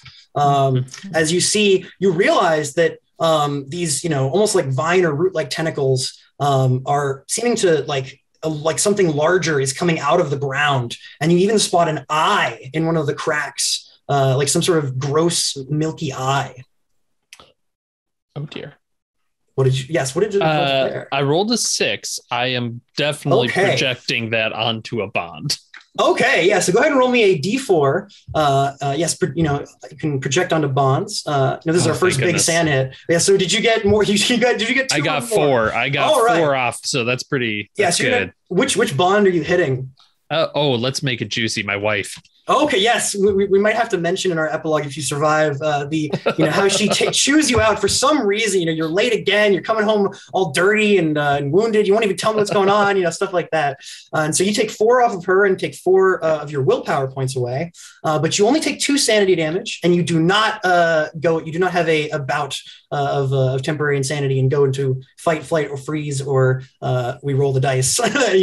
All right. So. A lot of things obviously are happening now. There seems to be something coming out of the ground. The earth is shaking all around you. Patches just cleared through 2 of them, and so now it's we'll do a Pawn first, and then we'll do Hades. At 60, at initiative 60. All right, Hades, do you want to go first this time? I mean, all I can think of doing it. Right now, we've got to call Delta Green and say, we have a major incursion. Unfortunately, the only phone that we have is in Paradox's pocket. And I don't really know that he's dead yet. I saw him lying over there like he was taking a nap. But and now it's all the way back there. I was thinking about hopping out the car back then, but we were kind of spinning around, so I didn't. You grab my gun. I'm driving. Grab the fucking pistols. Right. We're shooting. I'll start shooting. I'll shoot at the nearest bad guy. Oh yeah. Go ahead and make firearms. Firearms. 26. What is my firearms? Are you gonna roll down the window? So I'm successful. Nice. You gonna roll down the window or just shoot through it? No, I'm rolling down the window. Okay, yeah. You hear I like the night air. Yeah, as pitchforks and other farming tools batter the sides of this car, as the few that remain kind of retort back against it, and you just open the window and blast. You just shoot one of them, and they kind of reel backwards. You can go ahead and roll damage for that. What's the damage? It's a D10 unless it's a D10 for medium pistol. 8. D8 for light, D12 for heavy. Nice, yeah. So you do, you cut a hole through this person's head, and they sort of reel and probably fall to the ground, but they do seem to still be kind of moving. But they did, that did put them out for the moment. At least they're no longer attacking the vehicle. All right, back to Pawn. There's the very wounded James still wrestling with you, and the ground below you is rumbling as something is coming out of the ground. Tentacles aren't good. Yeah, no, they're terrible. And he's like, his every instinct is to run, but he knows that he has to kill James. Like, that is the only, like, even if he dies, he has to kill Mr. Magic.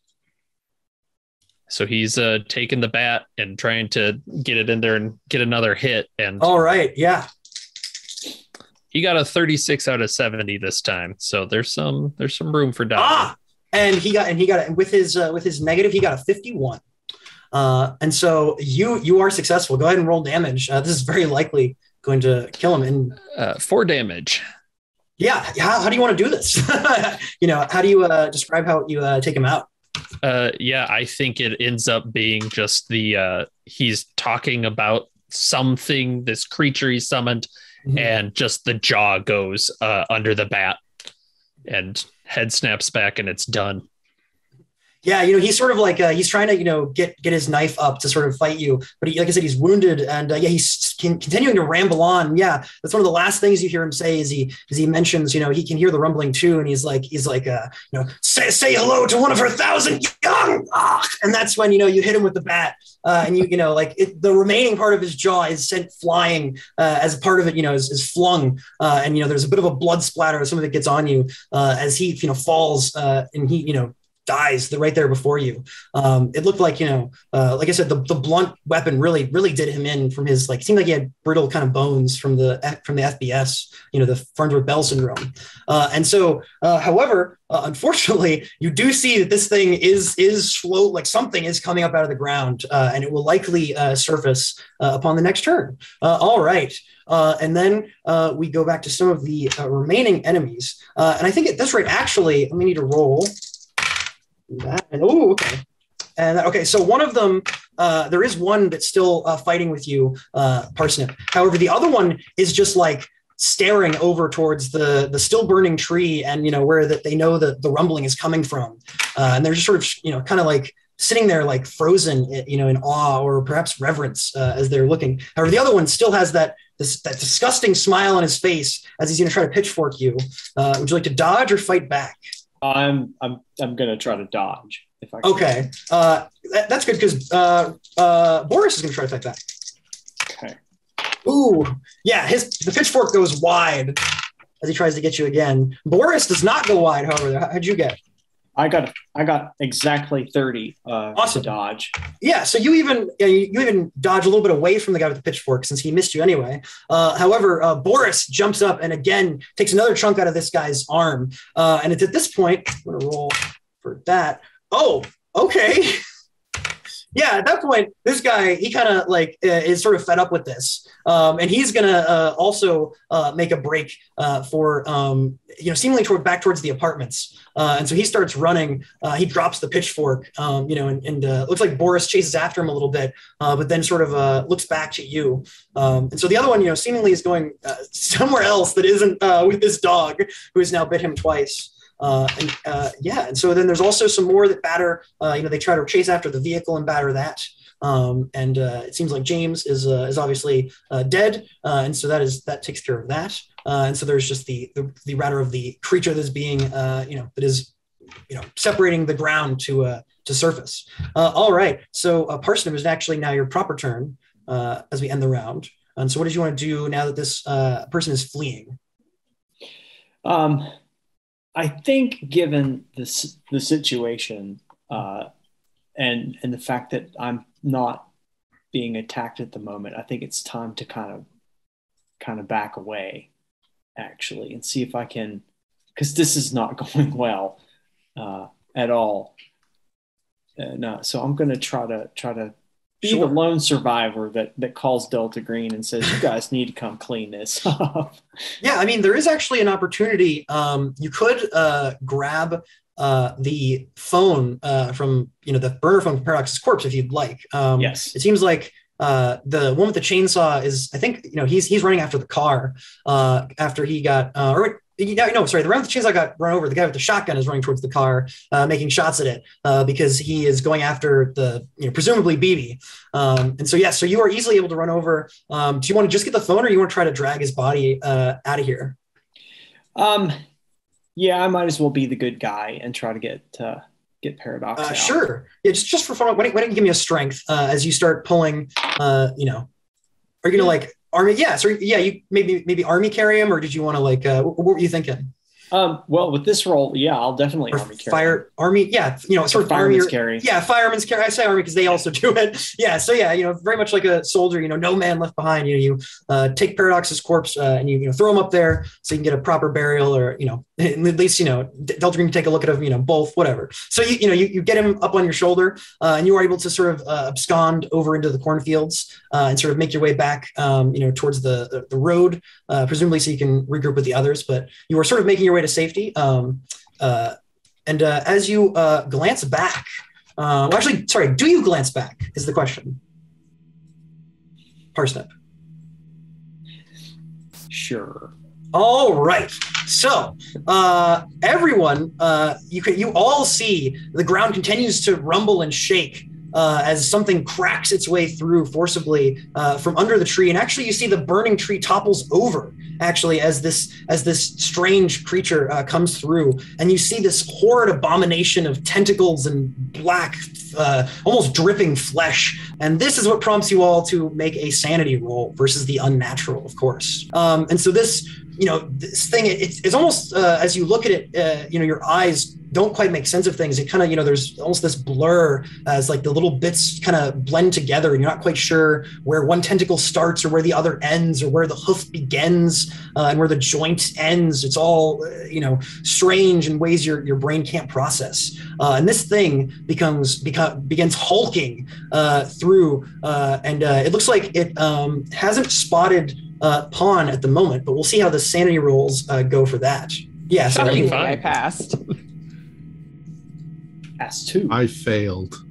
All right. So on a pass, this is going to be a D4, and then on a fail, it will be a D10 sanity damage. Oh, all 4. Great. You can project onto a Pawn if you'd like. Oh, yeah, I'm projecting. One as well. Nice. There you go. It's not as scary once it's up, apparently. It's not made of. It's not molten and made of glass. So. Yeah, well, you already saw half of it, Pawn. So seeing the whole thing doesn't, right? And so yeah, you can see like it seems like there's a couple dripping mouths and some eyes that are kind of hard to see as the tentacles sort of writhe around them and almost through them at points, which is almost inconceivable to your mortal brains. And yeah, so it starts hulking, and it seems like it's walking over you because it hasn't spotted you yet, Pawn. Perhaps maybe the corpses are, he thinks maybe you're just a corpse like the other two, and so it's hulking forward, and it seems to be going towards the car and towards the crowd of people. And so presumably this thing is sort of you get the imagine that this has sort of been let loose as even if James had control of it when he summoned it, he's dead. So this thing has no master, even if it was going to have a master, which is there's no guarantee of that even to begin with. All right. And so we go, I believe we're back to Agent Patch now. Oh boy, if that thing's running toward us, I'm throwing it in reverse and driving. All right, yeah. I was going to wait around for Pawn, but then that thing happened. Yeah, give me another drive roll to see how smoothly that goes. Go to the farmhouse. Yeah. That's what I yell for the back. No, a regular failure, 37 out of 20. Right. Unless I get the plus 20. I don't. No, unfortunately not. The stressful situation. I understand. Yeah, you're not trying to hit somebody out in the open. Unfortunately, yeah. So that's fair. You hit it in reverse, and you actually back up partially into the pumpkin patch, and you get caught on some vines for a second. So you are making your way towards the farmhouse, but not as quickly as you would have liked. Right, yes. Right. All right, and so then we go over to Pawn. What would you like to do as this thing begins sort of hulking over you? It is over me. Yeah, it is. It looks like it's one of the hooves is sort of over you. It looks like it's going to sort of walk over you if you don't move. So you could just hope that it doesn't step on you, but yeah, I think he's just gonna hope that he's able to dodge that and swap out for the carbine, basically. Sure. Why don't you give me a luck roll then? Oh yeah, I'm sure. Mm-hmm. I have a 32 under, so. All right, yeah. And so you sort of play dead, and there is a hoof that or some sort of strange hoof-like leg that does stomp stomps the darkness. Yeah, it stomps, and he stomps really close, and you feel like that could have killed you by itself, just the thing stepping on you. And it's rather daunting. And you look up and you're kind of horrified as you're trying to, like, you look at this thing and it's like your mind can't understand it. Like there's parts that are writhing, especially the bottom. And it looks like, it's this gross thing that's like maybe part tree roots and part black ichor. And there's this, like I said, it almost has a dripping quality. Like there's this like black ichor or some kind of substance that drips down onto the earth, sort of leaving black marks as it, marches forward. And it continues toward the vehicle and the sort of crowd of people that are sort of, trying to either escape, stand there in awe, or follow the vehicle still, on their mission. All right. Prada, Hades, did you want to do anything from the passenger seat of the vehicle? As soon as we get close enough to the farmhouse, I have a theory. I'm gonna jump out and run into the farmhouse and see if I can find. I'm sure that what's his name, James, will have had some sort of magic book. Maybe there's a reversal spell or something in it. Go ahead and give me a search roll as you run into the apartments and begin searching. Luckily, it wasn't super far. So you're just sort of beginning your search this time. 44 out of 60. Oh, hey, all right, wonderful. And so you're actually lucky in that there is, in fact, as you run in, there was a book still open, left on the table. Perhaps like that somebody had just like looked at something to reference. And so, you just barely got into the building and you spot this old, dark book with sort of these very old, worn pages. Is it written in English? Yeah. So as you begin to sort of flip through it, you do see that some sort of a grimoire. It is like a half sort of kind of a old journal, and then half instructions and sort of ritual instructions.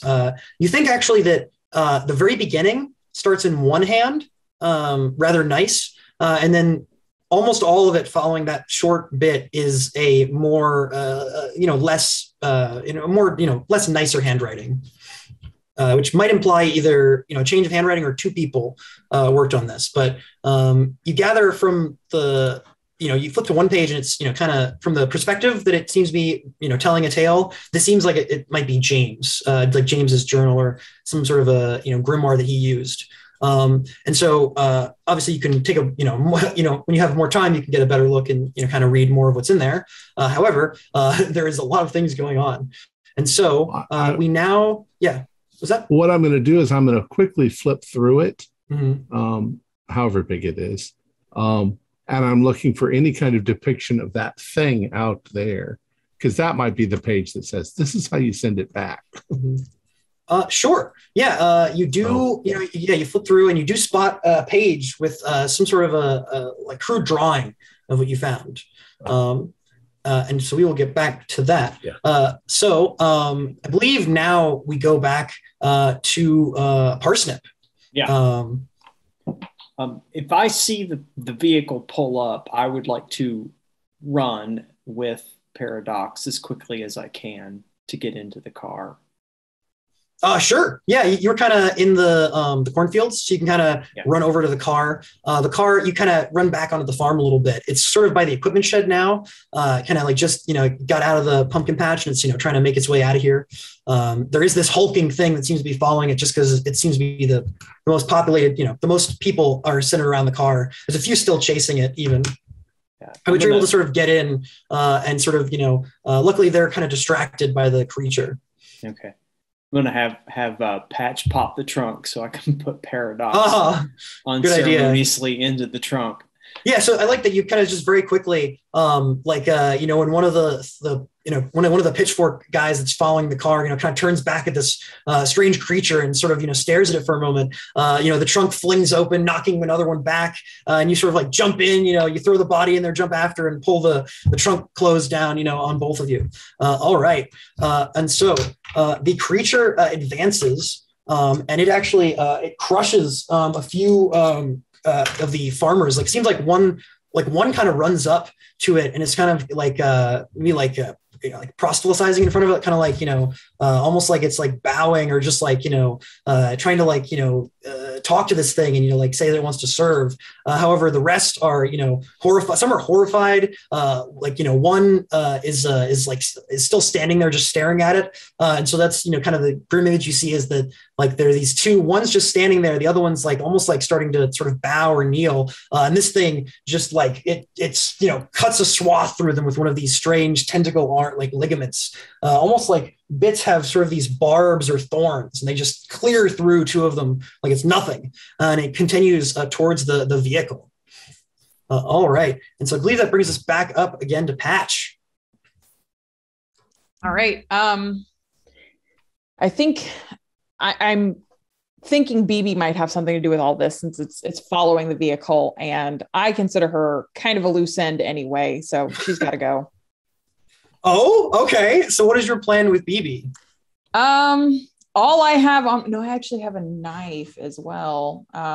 Hades probably took my gun because he was using it, so it's too bad I'm in the knife trunk. Just like straight in the jugular. I'm a doctor. I probably have a good sense of that. Like, are you trying to do this while driving or? Oh, no. We were like parked because I was like Parsnip was getting in and Paradox. Okay. I mean, if you don't, start driving, start driving again soon, there is a chance that the thing might hit the vehicle. So there is that to consider. Okay. Fair enough. So I'm going to drive and like kind of gesture to Parsnip, like kill her on your next turn. She's quiet. She seems to be staring out the window in horror at this thing. Yeah. Okay. So I'm going to drive away from the farm. I'm trusting that Prada will figure it out or die, whatever. And good. Driving away from everyone and actually kind of in the direction toward Pawn. I'm going to try to pick up as many agents as possible. I don't see you making that motion, Pawn. I'm sorry. I don't see that. You'd have to drive towards the creature if you wanted to go towards Pawn. I'm on the other side. He's behind the creature. Then we're not doing that. Yeah. All right. No. So give me one last drive roll then. Right. Okay. Can I at least push her out of the vehicle and drive away? I mean, if you would like, I suppose. You get the idea that she did have her limbs partially cut off. Okay. Yeah. Okay. No. I'll just drive. I'll just drive. You might not kill her. Yeah. I'll just drive. Okay. Delta Green. Just kill her later. Just kill. We'll do it later. No. It's a standard failure. All right. And so you do actually kind of careen through part of the what's the other, the like little shed over there. So like one, kind of cleave through one of the little sheds where they store some things in storage. But you are still able to, luckily this is a substantial vehicle. And so since you didn't fumble, you are still able to get out of there. It is a little scary. As you do kind of careen through, you see that there is a tentacle swipe that the creature makes, but it kind of hits, just the tip of the tentacle hits the sort of, building that you just ran through partially, kind of like, now there's half a building, it's like half of a storage area, storage shed. And so this thing, kind of flings one of its barbed arms at you. It seems that it's also, grabbing, it's impaling some of the other, farmers and cultists, that are around.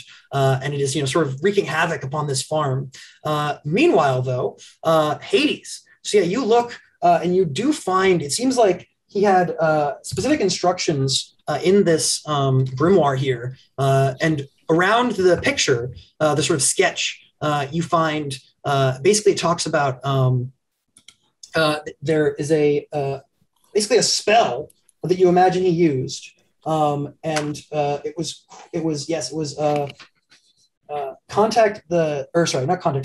summon the dark of the forest.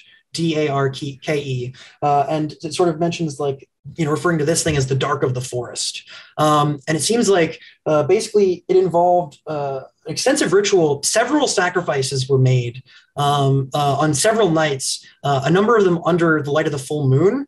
And it seems like this ritual works best. Like you could do this on a single night if you sacrifice somebody or enough people under the full moon.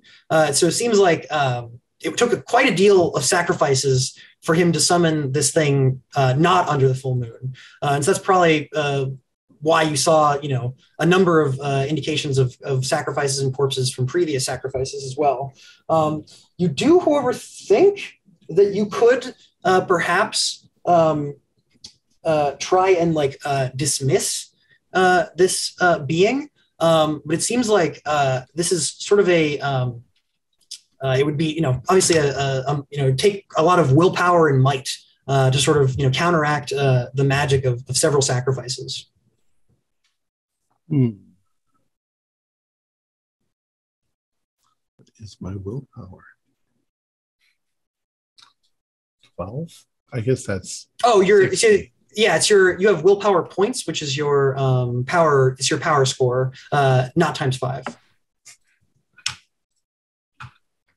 Yeah.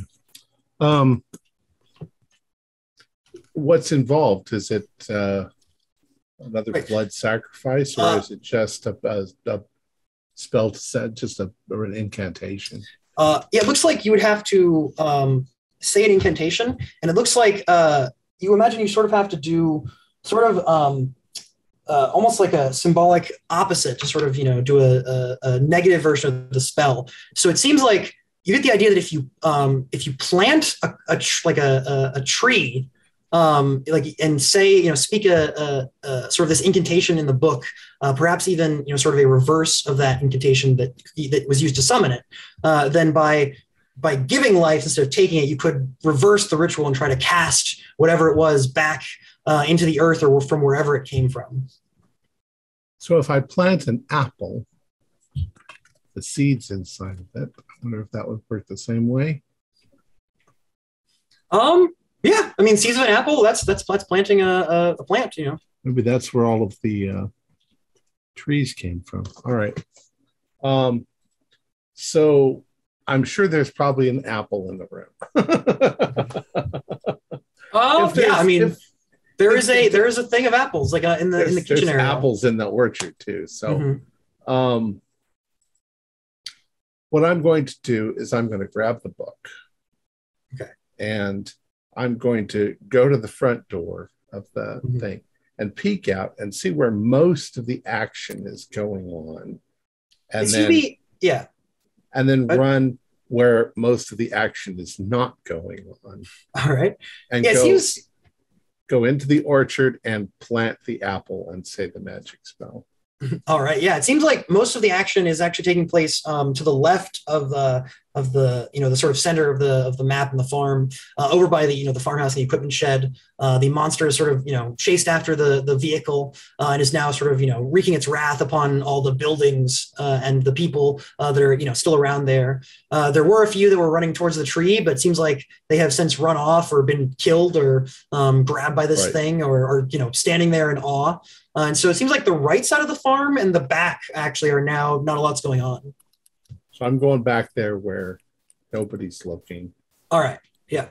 And so you're making your way all the way to the back, sort of, into the orchard.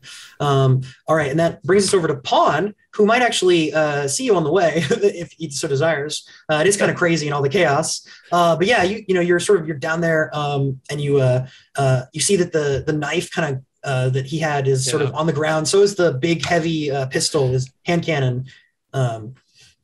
He sees the like it's probably knocked around a little bit by the hoof. He'll reach out, grab the knife, probably ditch the pistol. That doesn't seem as useful to him. He's got a gun and he's booking it the opposite way out of here as fast as he can. Okay, yeah. So probably towards the right cornfields then?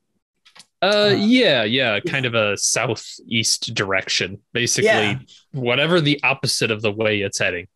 So I guess there is an opportunity if you wanted to yell at each other. Yeah. So Pawn, you're running, and you actually see this combat knife almost sort of, like I said, glimmers in the moonlight a little bit. It has a sort of strange nature to it. But you are busy running though. And you do see Hades, like 10 or so meters running by you, going towards the back of the orchard with some sort of book in his hands and an apple. Hades, I have the knife. Follow me. Okay. I hope you have a plan. All right, we can kind of sort of fall out of turn order here. So first, we'll go back over to those in the vehicle. And so, what would you two and our deceased friend like to do? If they're still chasing us, I am just trying to drive in a kind of stalling pattern where I'm not driving off of the farm. I don't want to lead them away from all of this, but I also don't want to slow down and get, luckily, shot at. So most of the ones that were following you have since, looked at, were frozen in horror or were killed by this thing. By this, it's still the thing's still following. Is the thing still following me though? It is making its way towards the vehicle, but it seemed more concerned with just wreaking havoc on what was close to it. So it's sort of it's hulking that direction, but basically you get out. You've managed to get away from it, and you've done some significant damage to the vehicle that might raise some questions if when somebody looks at it. But other than that, you're sort of you've reached the edge of the farm with the vehicle. Okay.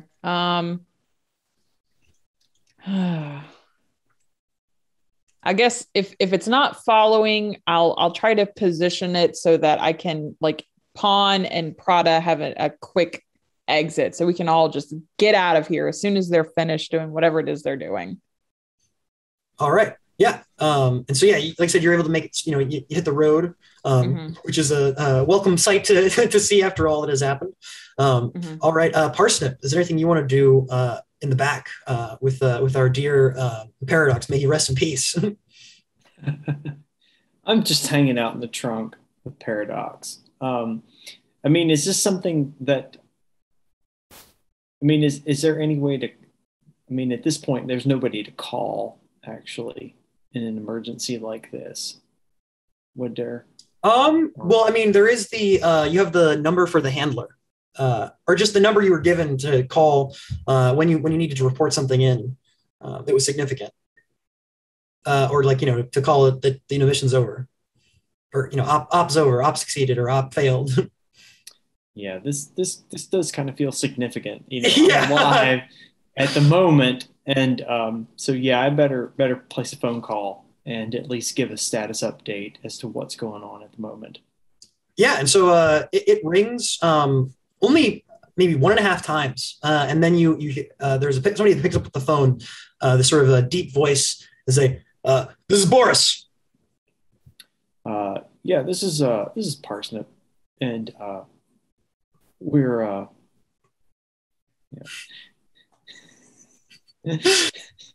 coincidentally, yeah, this is Parsnip. Boris. We've encountered a major problem at the farm, and we're having a rough time.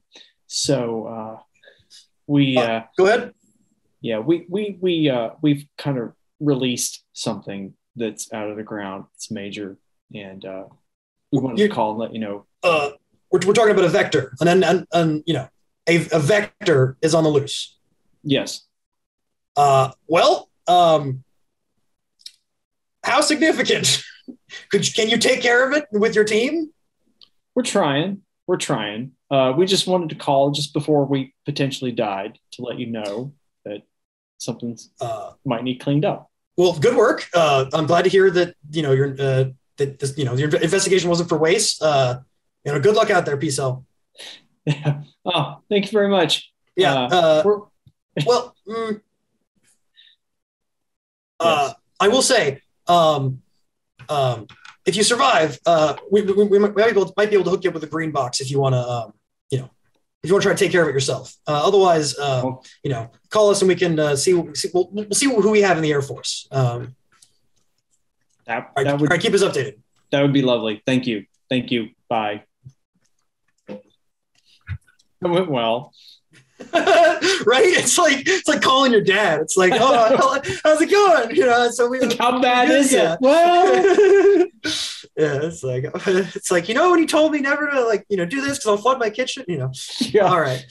Awesome. So, and then we return to our other pair, and the two of you are, you're in the orchard, and actually you're a little bit startled. As you come upon, you walk into the orchard, and you see that there is a girl there crying like a teenager, or actually it's a young adult crying next to an apple tree. And you see this is actually Cindy, who used to run the tours, and she looks over, and when she looks over, she actually looks to you specifically, Agent Pond, and she looks up at you and she says, Haven't you done enough, Jude? Or should I call you Smith? Oh no, he dropped the baseball bat. I think the gun's just coming up and he's shooting her. Yeah, that she doesn't even oppose you. And you take out this member of the family, presumably a female cultist, after she said your first name in front of you and your colleague. All right, and so that takes care of that. You're going to forget you heard that, Prada. Well, the thing is that as soon as he said there was this little girl there, our hands came up with our guns simultaneously. And you're like, all right, fired. So it's a small female cultist, is what I'm hearing. All because, right. So, yeah. and I say to Pond in the process, I say, the problem is if these cultists get away, they can just start up their cult somewhere else. Well, we have the knife and you have a book that looks important. Yeah. That's enough to stop. I mean, there's other Farnsworth farms as well. This is just a start. Of a network. Did you have something that we can do right now, or do we need to just get out of town? I think so. No, I think so. Okay. All has to do with the magic apple. Oh Lord. So do we shoot the little girl? Yeah. Yeah, you did. She's like 18, 19. She's a young adult. Did you want to? She's a little girl by compared to you. But did you want to search her body at all, or are you just going to go right to? You can search her body. I'm going to dig a little hole. Okay. All right. Yes. Yeah. You're. You kind of have to paw and dig with whatever tools you have. But you're able to dig a hole enough to plant some seeds. Okay. And now I'm breaking one of the cardinal rules of Delta Green, but we'll see what happens. So first things first, you're going to have to lose. Hold on, sorry.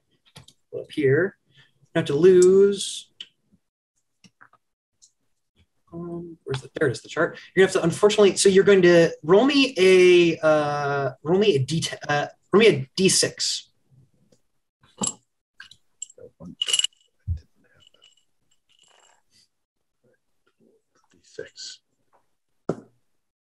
Six.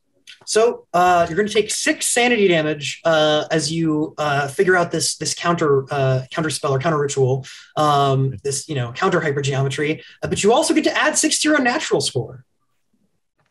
Okay. Natural score. Yeah. And are you going to project any of that, or are you going to take the full 6? I'm going to project it onto my analyst. All right. Yeah. So go ahead and roll a D4.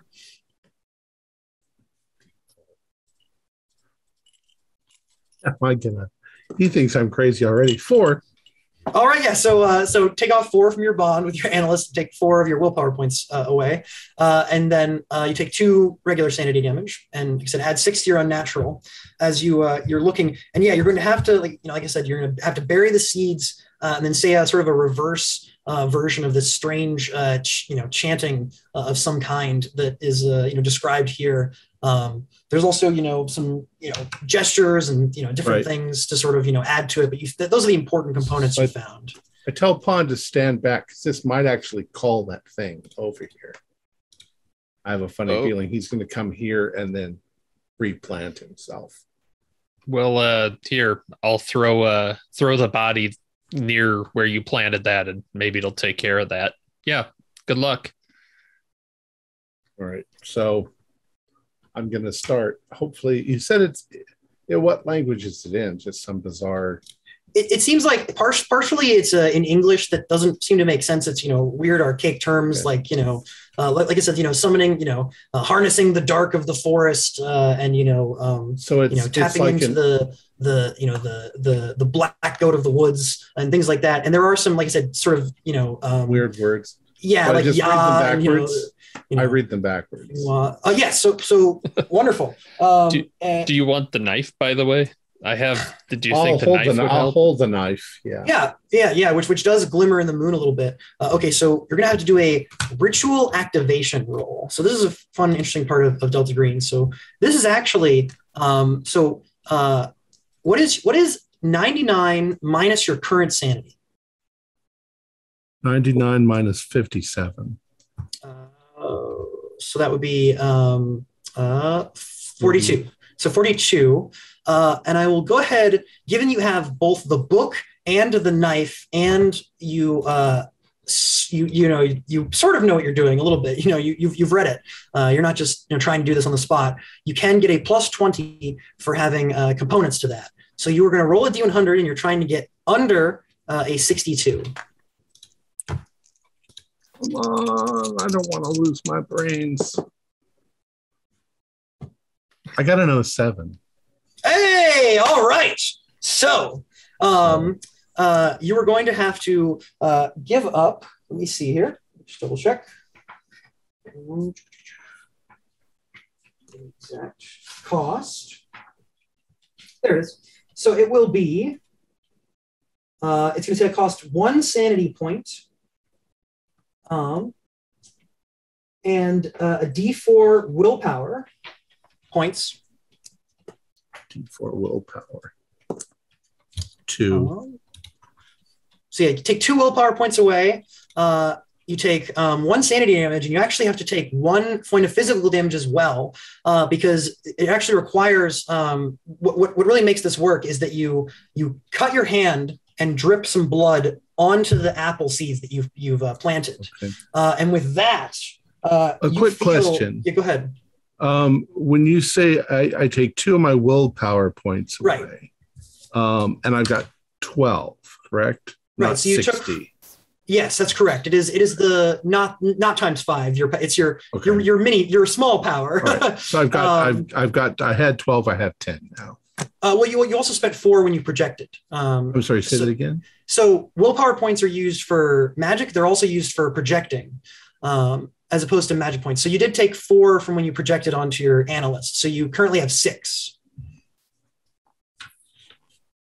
Wait a second. Oh, okay. Yeah. So basically, the willpower points are the analog to magic points, but they also get used when you project things. Is it sort of like, and you actually get these back when you sleep. You get willpower back.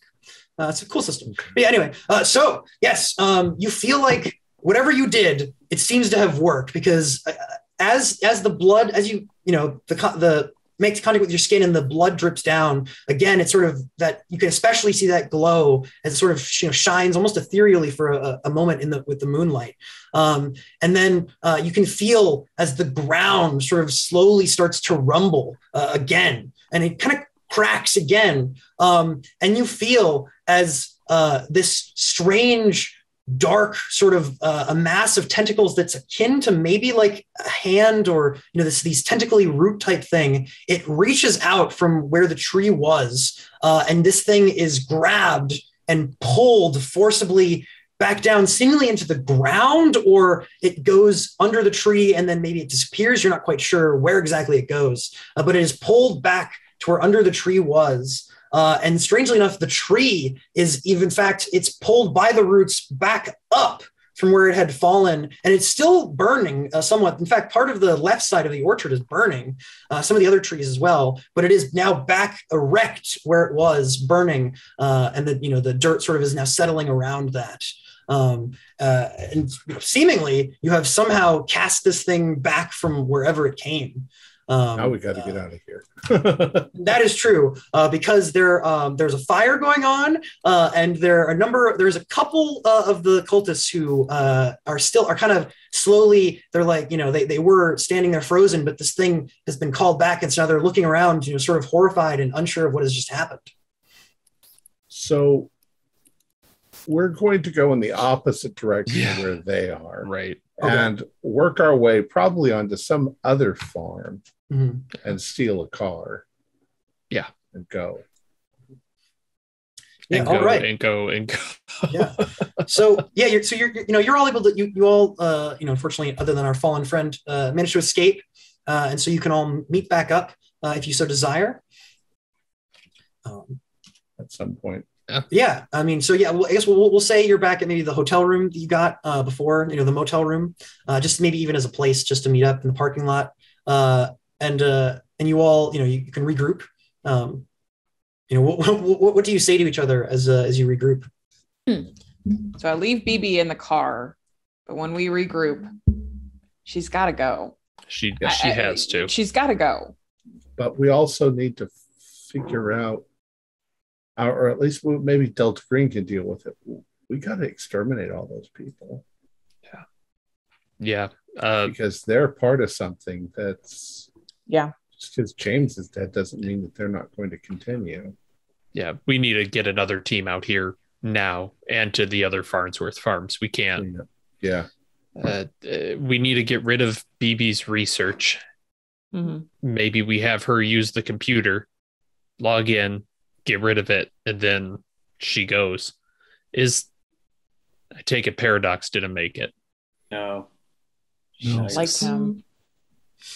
Rest in peace. Pat, you look like shit, man. Or Parsnip, you look like shit, man. Yeah.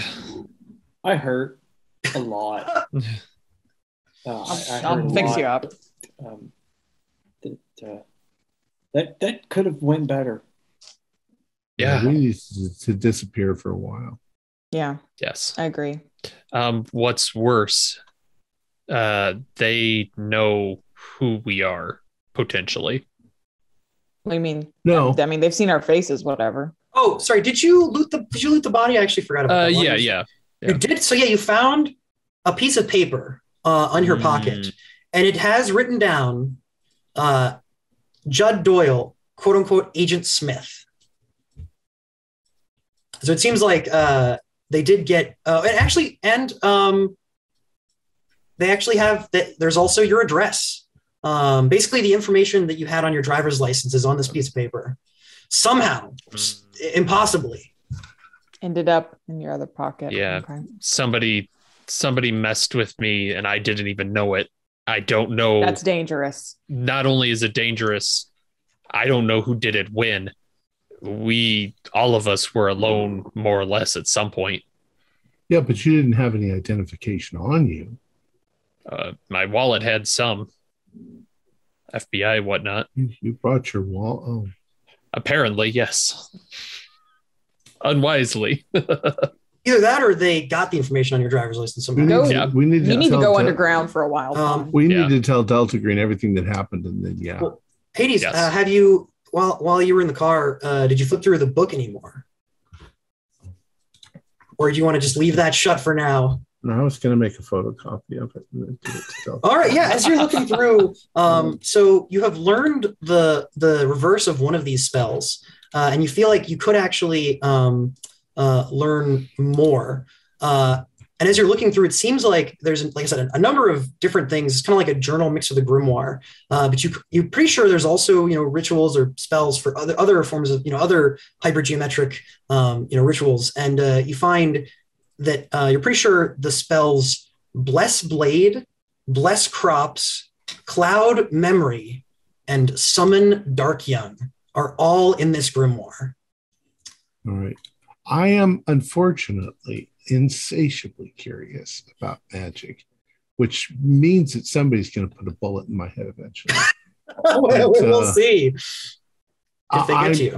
If I'm doing anything, I'm doing it as covertly as possible. I don't even want them to know because they'll be the ones who put the bullet in my head.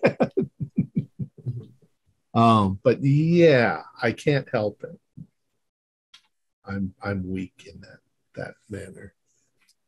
So if there comes, like I say, if there comes at any moment a possibility, I am going to take it to Kinko's and make my own copy of it. And then I will lie to Delta Green and say, no, I haven't read it.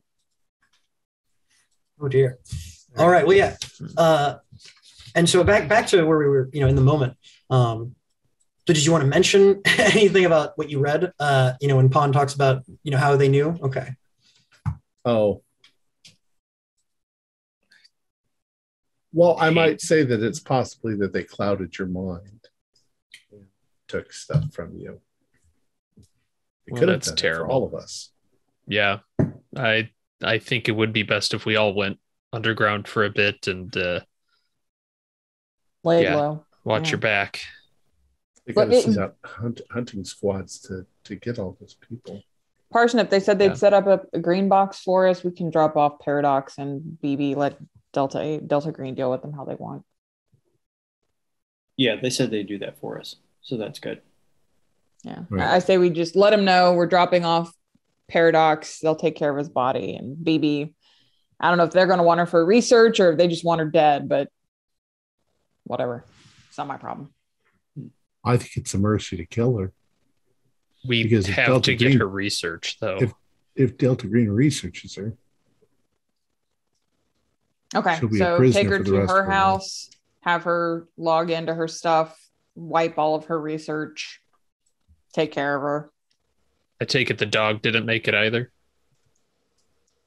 That is a good question. I think actually that would mean that I don't think you were concerned. I think you jumped in the car too fast with the body. So the dog ran off somewhere. Boris the Bloodhound is still on the loose. He took some hits, but he was chomping on cultists to the point where they were running away from him. So maybe he'll get found. Maybe we'll figure. Well, maybe we'll see him again in a future scenario. You never know. The dice might decide the fate. The thing is, too, about BB is we don't know if she hasn't been compromised. Right. Okay, then we'll kill her. Yeah, we kill her. We drop her body and Paradox's body in a green box after we've wiped her research. Sounds good. Yep. And then we go underground for a bit. And unfortunately, Agent Paradox's family's never going to know what happened to him. I liked Paradox. That's a damn shame. I did too. He was a good agent. He had my back. I wonder who will replace him. I'm not bringing another person into this. I feel bad enough for Paradox. That should have been fucking me. He was covering my back, man. Right. I could use a drink. Shit. So I keep looking to the mysterious handler to see if that's it or if he's about to spring something on us that. Well, I guess, we can begin our little wrap up here. So, you again contact Boris after you. So I'm presuming you're going to take care of BB, or was that the idea? Was that the plan? You really have to. Yeah. Wipe her research first, then take care of her. Yep. All right. So you contact your contact with presumably B-Cell, the mysterious Boris again from the number. He says, good work, and indeed they he's like, oh yeah, well we had recently had to close down a few green boxes, so we're going to set up a new one in Cleveland, and you can put anything anything you need there, along with the KIA's body, so you talk with you see all that set up, you bring the body there, the body is actually rather there, so they can dispose, study, and do whatever they're going to do with them, and they say good work, try to remain in the area, or don't go too far, because we're likely going to need you either to follow up on this or to do something else, and then it's actually calm for a few days, and we can actually do our home scenes really quick, rather than so we don't have to do it at the start of the next one. So if you do you have the page with that, Nathan, but offhand? Otherwise, I don't have the just talking page number. I got it. Hold on. I have the image for the I have to send it to you. Home scenes. There it is. So basically, you can stay on the case. You can study the unnatural. You can spend some time with your bonds, get some points back there, or you could even go to therapy, or just try to go back to nature, as it's called, and get some sanity that way. Here it is. Here we go. And so the rules for such are here. So after I unload on my therapist, I then use my therapist to gain my sanity back. So I guess we'll start with Hades then. So why don't you go ahead? And is this a regular therapist, I presume? A psychologist. Right. Like they're not. Are they affiliated with Delta Green at all? Probably not. Or probably not. Okay. So go ahead and you can go ahead and roll for me a D100. Or sorry. To clarify, are you going to tell the truth, or are you going to sort of not tell the truth and sort of dance around things?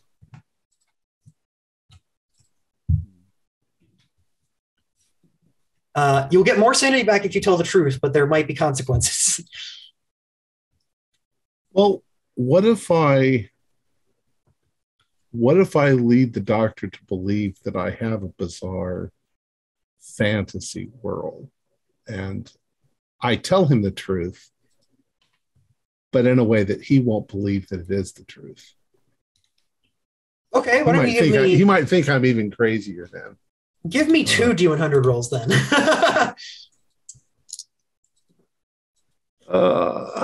58 and 25.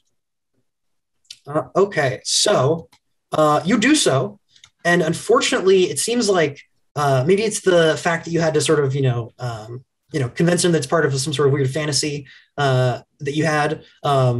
You don't quite get as much as the benefit as you would like, and so you can go ahead. You reduce a non-Delta Green bond by 1, and then you get to gain 1 sanity from the failure. So you still get 1 sanity back, but it's not as significant as you would have liked.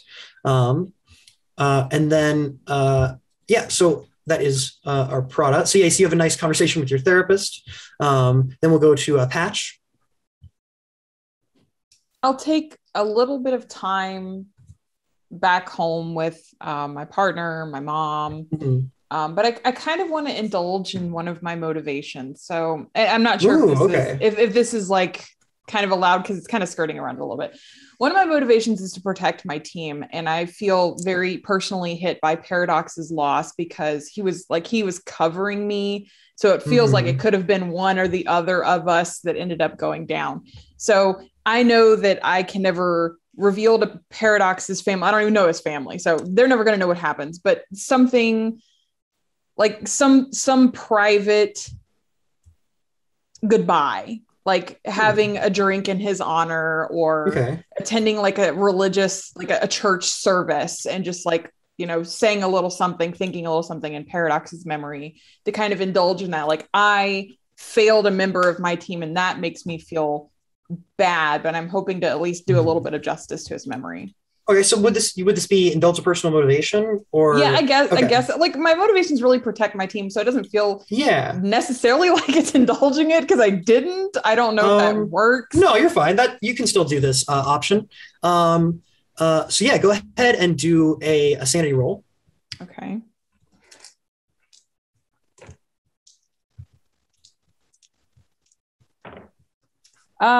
Just barely passed. All right. And so with that, you gain 1 sanity back. Okay.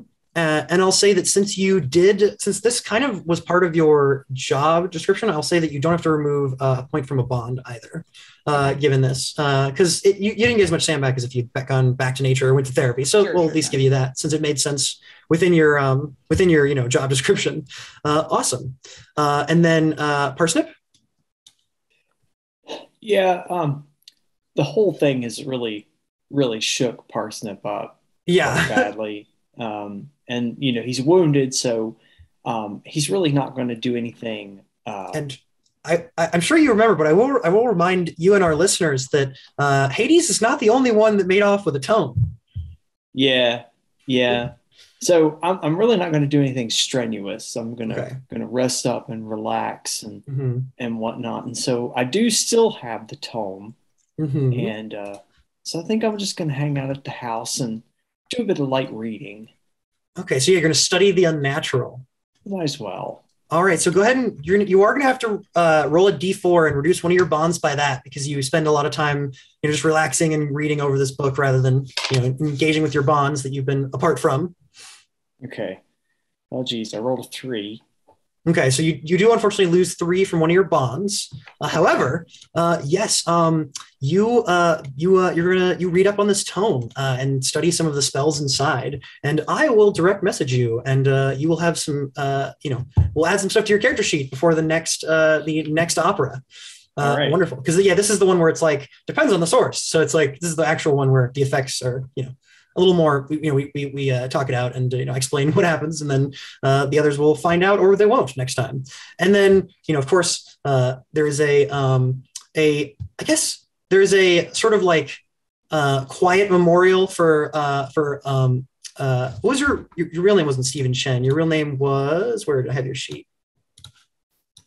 Was Frank? Was it Frank Pham or Pam? Yeah, it was Pham. Yeah. So, and you were what rank were you in the Dark County Sheriff's Office? Was it detective rank 2? Oh yeah, detective. Yeah. So the Dark County detective Frank Pham. There is he was MIA, presumed KIA, and so they went ahead and gave him a small little funeral service, which happens. You could potentially go, but not really typically the kind of thing Delta Green agents would do, but you do know where he works, so you could look into that, and you can choose if your character would be there or not. And then we have last but not least, Agent Pond. Other than being chewed out by your wife for coming home damaged and bloody, and spending all this time away and putting your work before her and not telling her about it. It's a single cut, Tabitha. It's fine. What kind of paperwork are you doing that you're getting? Like you could have died. Yeah, you told me that you got promoted to a desk job. You could have died. Yeah. Also, we're moving, which yeah. So that probably explains a lot of the. Yeah, it's like that's why it was a big hit. And to further explain the hit, Pawn feels very responsible for being made in that thing. It's if they hadn't had that warning, maybe Paradox would still be here. So he's going to spend some time improving skills or stats. He's in his mind, maybe if he meditates hard enough, he's trying to do kind of mind strengthening exercises that he finds to attempt to improve his power. Okay. And then he will also be attempting to improve his occult. Boy, oh boy, it's funny. He'll burn a little bit of his fellow agent's bond and then also more from his wife. Okay. All right. That's a delight. So rolling. All right. Doing the POW first, a 93. Nice. There you go. So just your POW by 1. All right. Very good. Will do. And then the occult, I have to get over a 12. A 40 is over 12. And I do believe I'll have to look up if you get sand back from the power. You can't go over your max, but I have to see if that actually increases that. It definitely increases your willpower points. When you sleep, you're going to gain an extra willpower point when you sleep. Awesome. And then, you said the other one did or didn't improve? It did improve. Okay, it will improve by 3d6. Awesome. 12. Perfect. Yes. Nice. Very good. Very good. So, hitting the books, hitting the training, so to speak, in the case of the second part. Yeah. So maybe even do some drills. So awesome. Yeah. So with that, that concludes our little home scenes. And it's actually about a week or so later that you all get another email. And the first part is, it says, dear agents, good work. Or dear actors, actually. Dear actors, good work at the last opera. We kind of wanted to hear her soliloquy before we took her off of the stage, but, that's fine. Anyway, we're looking into further matters and a follow-up. But for now, there's another op that needs your concern. You're going to a focus group in Columbus next week. And that is the sort of little teaser for the next scenario in this little series. And it's signed by this one actually signed by Bryce, not Boris. Who Boris seemed to he said you did everything fine. So it seemed that a different member had a little bit of a different intention. But yes, and so that is where we will conclude our scenario, at least for tonight. Excellent. Our players included Holly Buto, Nathan Decker, Julian Arba, Alex Sun, and myself, with John Dos Passos as the keeper of the secrets. We have a Discord server where you can chat with our other members. You can set up private games, and you can learn the finer arts of gameplay and game mastering. We provide audio-only versions of our shows free for you to download from Podbean or iTunes. If you'd like to help support our show, please visit our Patreon account. Just $1 or $2 a month helps us a lot. Like, share, and subscribe to our channel, and punch the bell icon for updates on our latest shows. And leave us some comments. We enjoy reading them and answering any questions you might have. This is Tom Rayleigh, together with all the members of our gaming club, inviting you to journey with us once again into the darkness for another adventure into the universe of H.P. Lovecraft and the Delta Green role-playing game. Until next time, good luck and good gaming.